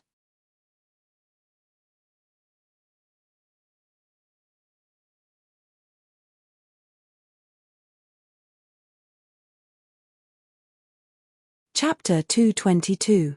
Wow! There was an unprecedented uproar on the street. The extremely mysterious boss of Profound Heavens, who even the imperial family had never seen before, was Hellion Vivian. How was this possible? Even Eunuch's son, who was standing on the second floor, exclaimed and turned to look at His Highness. Bailey Jiaoju supported the side of his face with one hand and played with the teacup in the palm of his hand with the other. The small teacup turned back and forth between his fingertips. Just as it was about to fall, it fell between his other fingers. At this time, he was looking at Hellion Vivian. His long and narrow eyes flashed with a stronger appreciation than before. But in the next moment, that appreciation turned into an iceberg when he remembered the name of this martial arts company. Profound Heavens. Just by hearing these 4 words, he knew what it meant. She really hid it from him. Did she like it that much? So much that she couldn't wait to use their names to become famous? Beligaju's face turned cold. His fingers clasped the teacup so hard that he didn't even realize it himself. The retired emperor was shocked because the reason why the imperial family's fighting strength had become stronger recently was because of Profound Heavens armaments. Only Profound Heavens could supply such a large amount of armaments, and the price was also the cheapest. This was very important for the development of a battle team. So even the retired emperor had always wanted to find an opportunity to meet this legendary martial arts master. He didn't expect that it would be this girl. Downstairs, Chenifeng was even more stupefied. He stared blankly at Hellion Vivian. "Boss, are you really the boss of Profound Heavens?" "Yes, I am." Hellion Vivian smiled lightly. Chenifeng still felt like he was dreaming. "But aren't you usually in the academy? How do you have time to do this?" "During class. During class, I'm always doing martial arts." Hellion Vivian's voice faintly interrupted him. Chenifeng stared blankly for a moment. Then, he laughed out loud and said in a clear voice, "So it turns out that you were practicing martial arts, not sleeping." "Boss, you deceived everyone. Mainly sleeping, and occasionally doing martial arts." Chenifeng was speechless. Hellion Vivian patted him on the shoulder and then looked into Steward Zhong's eyes. She glanced at the shopkeeper who was still sweating and said, "Dismiss them and tell them that Profound Heavens is just Profound Heavens. It has nothing to do with any family. If anyone has anything to do with it, they should get lost." The last 3 words made the shopkeeper fall to the ground in an instant. Hellion Jiaowa opened her mouth, wanting to say something. Hellion Vivian then turned her head, her eyes sweeping over them inch by inch, her long sleeves fluttering in the wind. "Old Zhong, according to the rules of Profound Heavens, those without a silver card, no matter who they are not allowed to enter the auction. Pass down the order. These people, in the future, in Profound Heavens, no matter how much money they take out, they will not be able to get a single armament." Boom. Those who originally thought that they would definitely be able to enter were completely dumbfounded, especially those students from the White Academy. They were so regretful that even their intestines turned green. Their fingers lightly clenched, and their faces were ashen. Seeing this scene, Chenifeng was very excited. He knew that he was right to recognize this boss. Every time, just when people thought that Hellion Vivian was only SOSO and could be trampled on by others, in the next moment, she would use an unexpected way to slap those people in the face.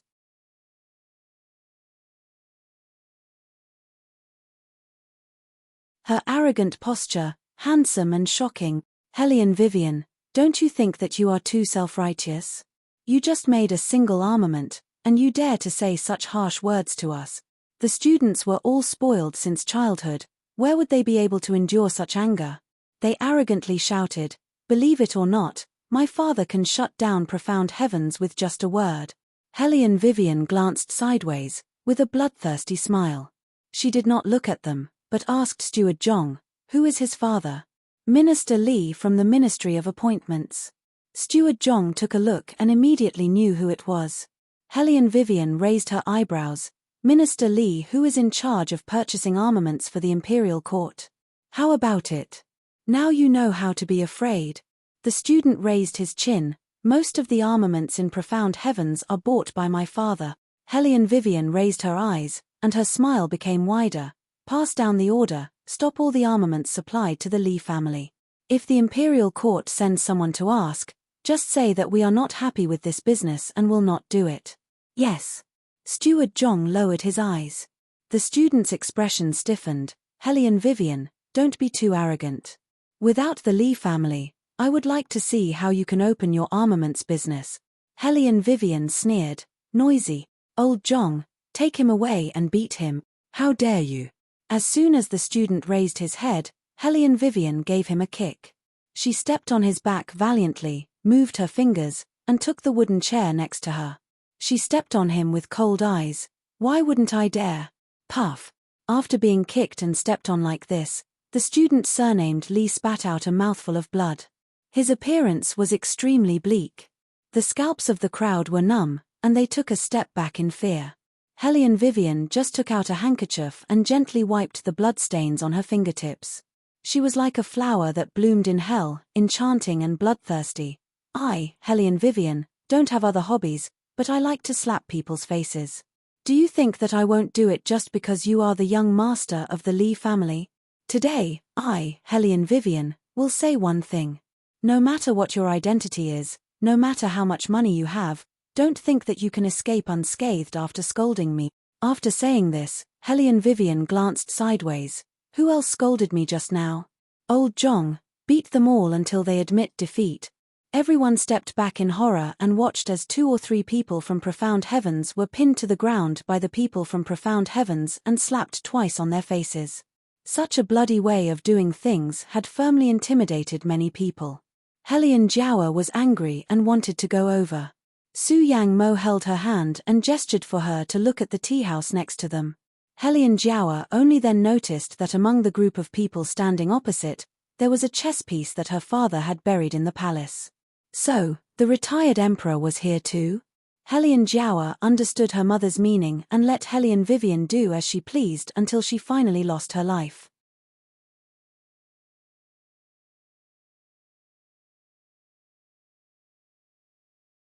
She did not believe that the retired emperor would have any good impression of such a despicable person. Later, he would definitely send someone to punish this little bastard. This was also the reason why the student from the academy shouted with a swollen face, Hellion Wei, if you have the guts, why don't you step on me like this? When my father comes, you'll die a horrible death. Hellion Vivian sneered and pinched the student's chin with her fingers. You should ask your father first. How did he negotiate with Profound Heavens?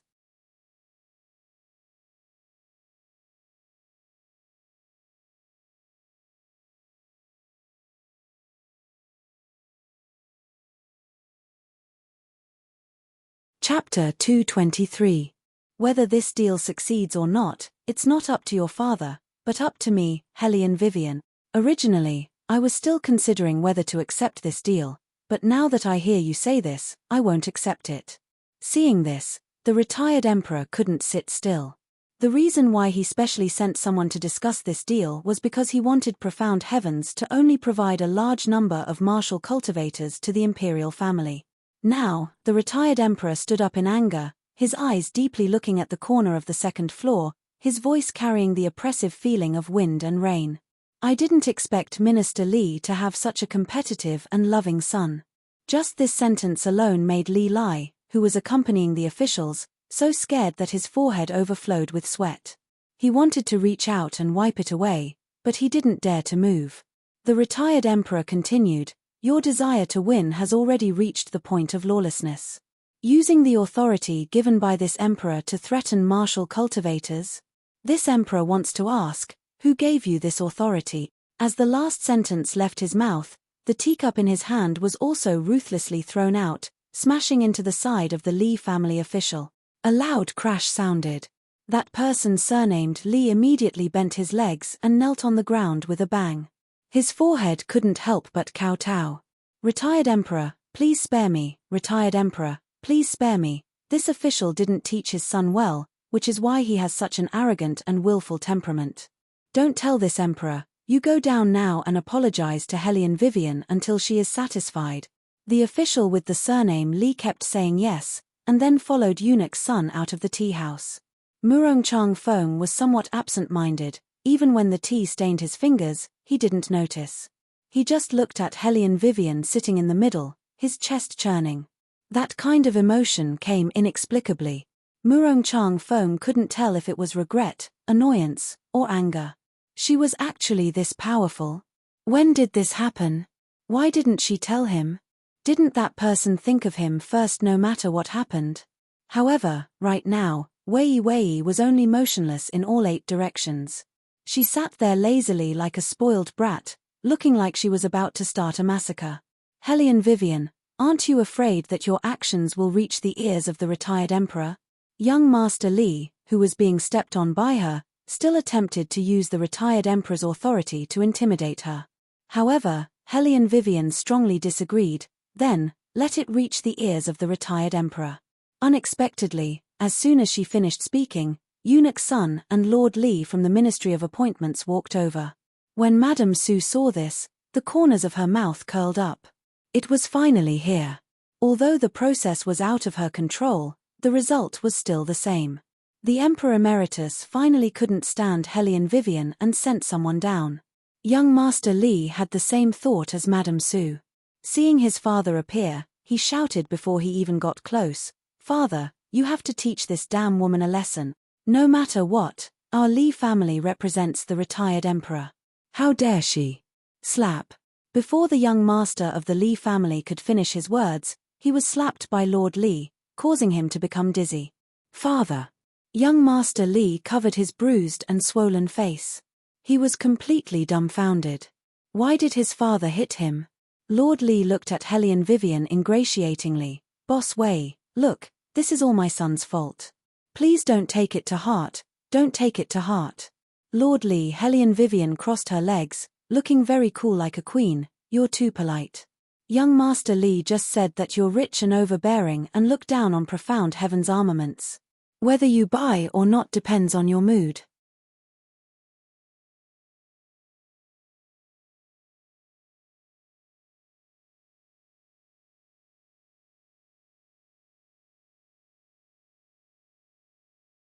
The fall in her heart was indescribable.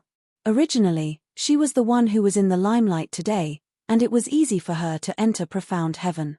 Besides, she couldn't think of anyone else who could win those armaments. But now, she was reduced to the point of being driven away.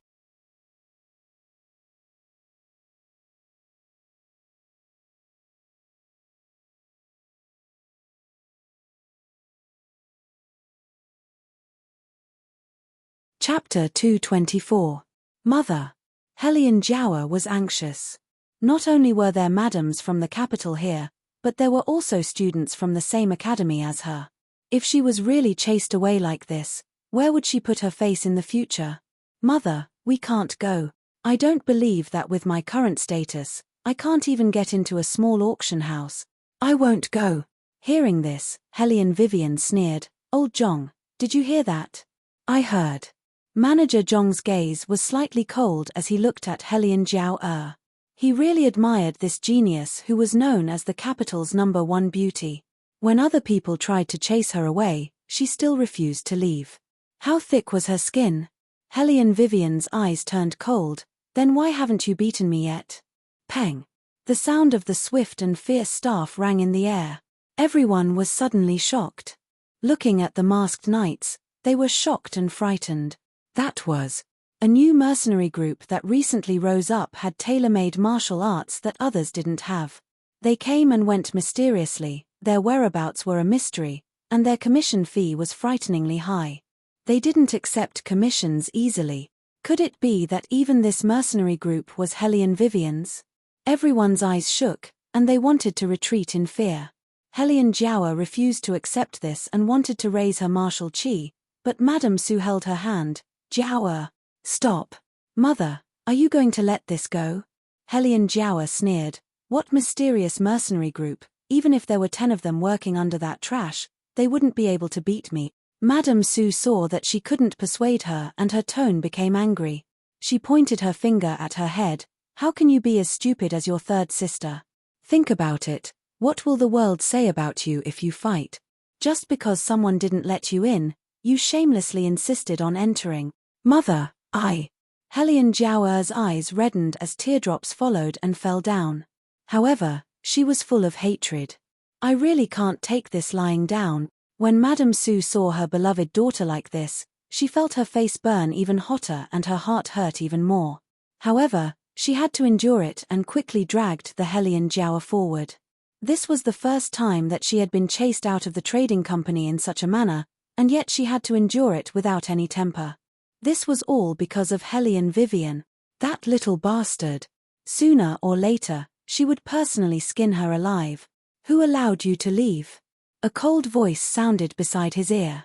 Before Su Yang Mo could react, she saw a flash before her eyes. Helian Vivian was already standing in front of her. She effortlessly stood in front of them, her long hair swaying slightly. Su Yang Mo did not have an ounce of martial qi in her body. It was precisely because she did not have martial qi that she had set her sights on the Helian bloodline before marrying into the defense division. Why was it that her daughter did not know anything, while that bitch's daughter was born a genius? She was not convinced, so she simply used that bitch's blood to refine pills and carefully raised her daughter. That was how Helian Jiao achieved her current status. When Helian Vivian stood in front of her, she actually felt that the bitch had come alive and was here to take her life. Su Yang Mo could not help but shudder. Helian Jiao shouted angrily, "Helian Vivian, don't you go too far. You came to my territory and caused trouble, but you didn't even apologize. Who is the one who is going too far?" Helian Vivian sneered. Helian Jiao remembered her mother's instructions and endured. "Big sister, I never wanted to fight with you to this extent." "Is that so?" Helian Vivian curled her lips and said evilly, "That's not what you said just now." Helian Jiao bit her lip tightly. "I didn't know better just now." "What did you say?" "Louder." Helian Vivian reached out and dug her ears.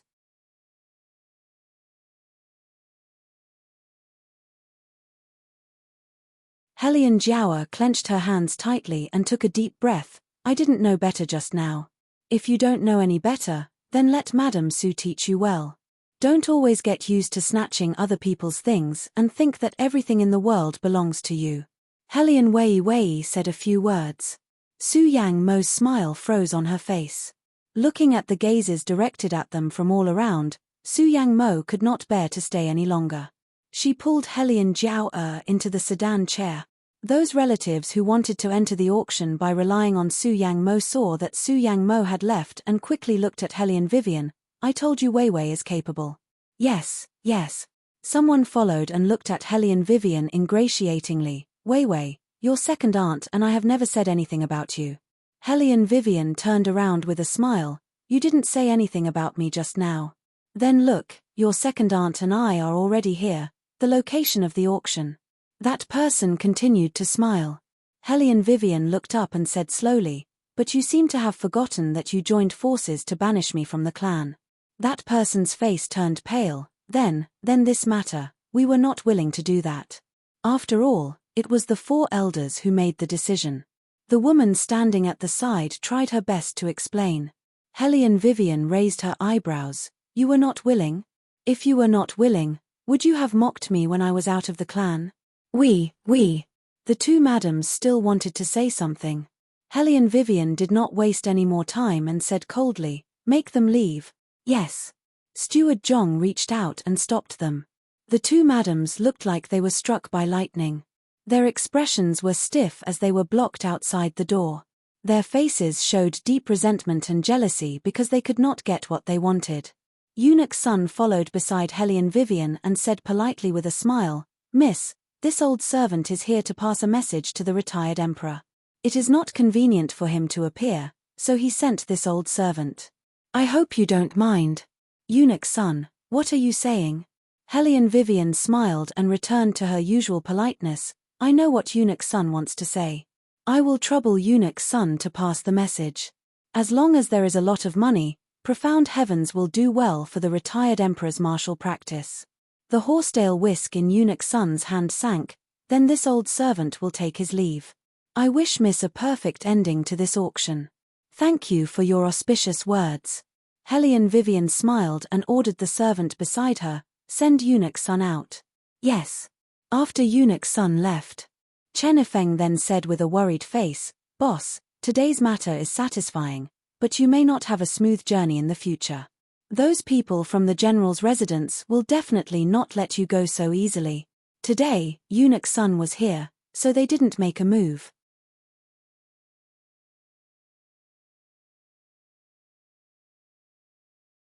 When you make the retired emperor's martial arts, they won't be so afraid. After all, you don't have a backer, and there are also the Li family and the Wu family. They are all from the 4 great families. If you offend them, I'm afraid it will be very difficult for you to walk in the capital in the future. I'm afraid something will happen. How about I stay by your side to protect you these few days?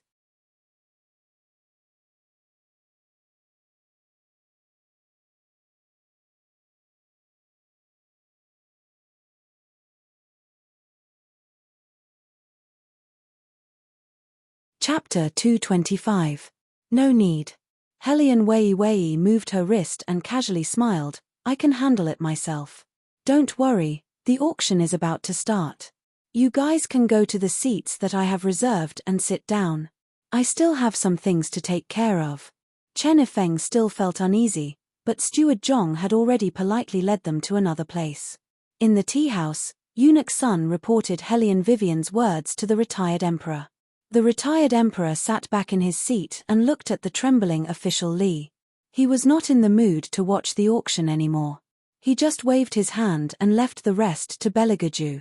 Then, he returned to the palace with his guards. Official Li breathed a sigh of relief. He thought that since the retired emperor did not ask about it today, this matter would be over. However, he had forgotten that if it was His Highness who took action, there would only be 2 situations. The first was that His Highness was completely uninterested. In that case, he would have to congratulate Lord Li's ancestors for being able to live in peace. The second situation was that His Highness was very interested. In that case, he would still have to congratulate Lord Li, because there really weren't many things that His Highness was interested in. In the end, he would send people directly to accompany their ancestors. Sure enough, as soon as Eunuch Sun thought about it, Beligaju's cold and noble voice sounded. Take off your hair plume and clean it up. Don't get blood everywhere. It's very dirty. Yes. And Ying was like a ghost. Official Li and his son did not even have a chance to speak before they were dragged out of the tea house. The rest of the officials saw this and their scalps went numb. They immediately restrained their hands and feet. Beligaju just sat on the main seat and looked up. There's also the Wu family. The Wu family. Some people were puzzled and whispered. The Wu family did not even say anything. How did they offend the royal family? Beligaju chuckled coldly. How did he break his leg? I think you all know better than I do. He didn't know how to be honest in the barracks. After leaving the barracks, he still wants to take in concubines. Since he is so easy to make mistakes on this issue, then let him know his place. Cut off that thing of his and throw him into the dungeon. Eunuch Sun was speechless. He thought that the marriage proposal was over, but it turned out that His Highness was waiting here. The others also felt that this matter was a bit strange. In the past, when the retired emperor came, he never asked anyone to accompany him. It was only this year that the Murong family, the Yuan family, and their subordinates, the Li family and the Wu family all received the order to accompany them at the last minute. Now that he thought about it, he had a feeling that they had set up a trap long ago and were just waiting for them to fall into it. However, the retired emperor shouldn't have used this kind of method. If he wanted to take someone, under normal circumstances, he would directly take that person with a knife. Why would he use such a silent and incomparably sinister method? Who was the mastermind behind this? The remaining Murong Changfeng and the Yuan family's young master were all puzzled. They only felt a wave of uneasiness in their hearts. And Beligaju only held his teacup from beginning to end. His slender fingers supported his chin, looking indifferent and noble. Eunuch Sun glanced at his master again. Speaking of which, the people who had fallen into the water this time seemed to be the people who had ridiculed eldest Miss at White Academy. No, it couldn't be. Could it be that His Highness was angry because of a beauty? Eunuch's son choked on his own thoughts and kept coughing at the side. This word really didn't suit his highness. Moreover, wasn't this anger a bit too late? Eunuch's son's face was full of doubt as he stared at Beligaju without blinking.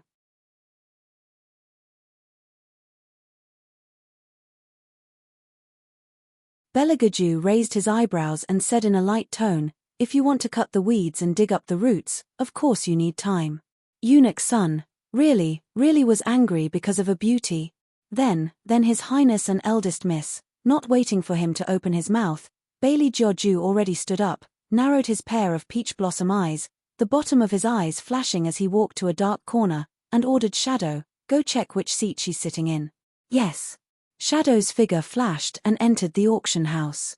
Night slowly descended. The auction officially began. However, the Hay family's second young master, who planned to have a date with Mai, was stunned when he saw the person next to him. "Why is it you? Why can't it be me?" Hellion Vivian shook the wine cup in her hand and laughed lightly. "Ian, this is really a good place. It's really suitable for two people to talk about love."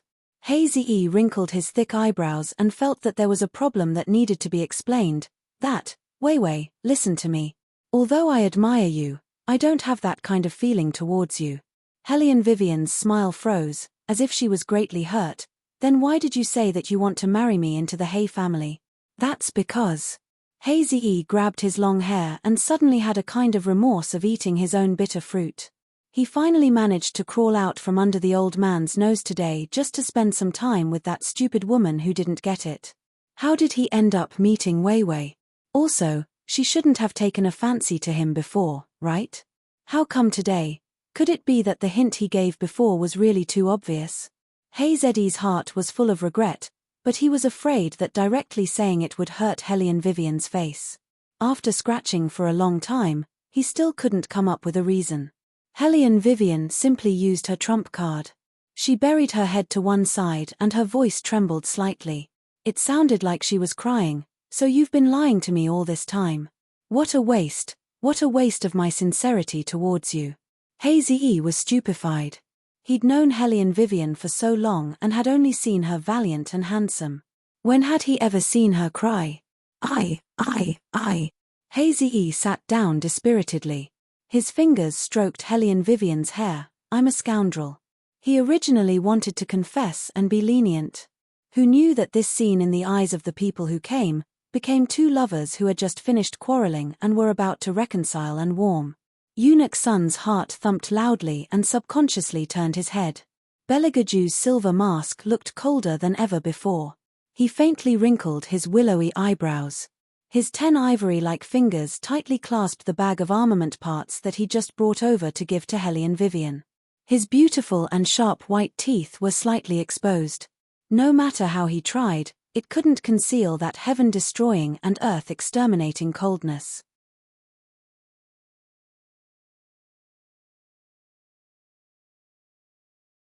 At this moment, the aura around his body was no longer indifferent. Instead, it contained a hidden chill. Even his smile was so cold that it made people's whole body tremble. Separated by the noisy crowd, Beligaju looked at the prey that should have been his, telling the truth to another man. It was just that one sentence that made Beligaju's chest tremble. It spread to him, and even he couldn't understand it. His martial chi is going to disappear again? So what? Perhaps, after his prey and her beloved reconcile, she won't think about the contract between them anymore. Then, she'll think about how to tell him about this matter, and then run away like last time. This series of conjectures reminded Beligaju again and again, the prey he had set his eyes on didn't belong to him. You're tuning in to the Dreamy Chapters YouTube channel. We're so grateful for your support and don't forget to subscribe to join us on this incredible journey through captivating stories. Your generosity through donations truly makes a world of difference, as it's the primary source of revenue that allows me to expand and enhance this channel for you. Thank you from the bottom of my heart for being a part of this adventure.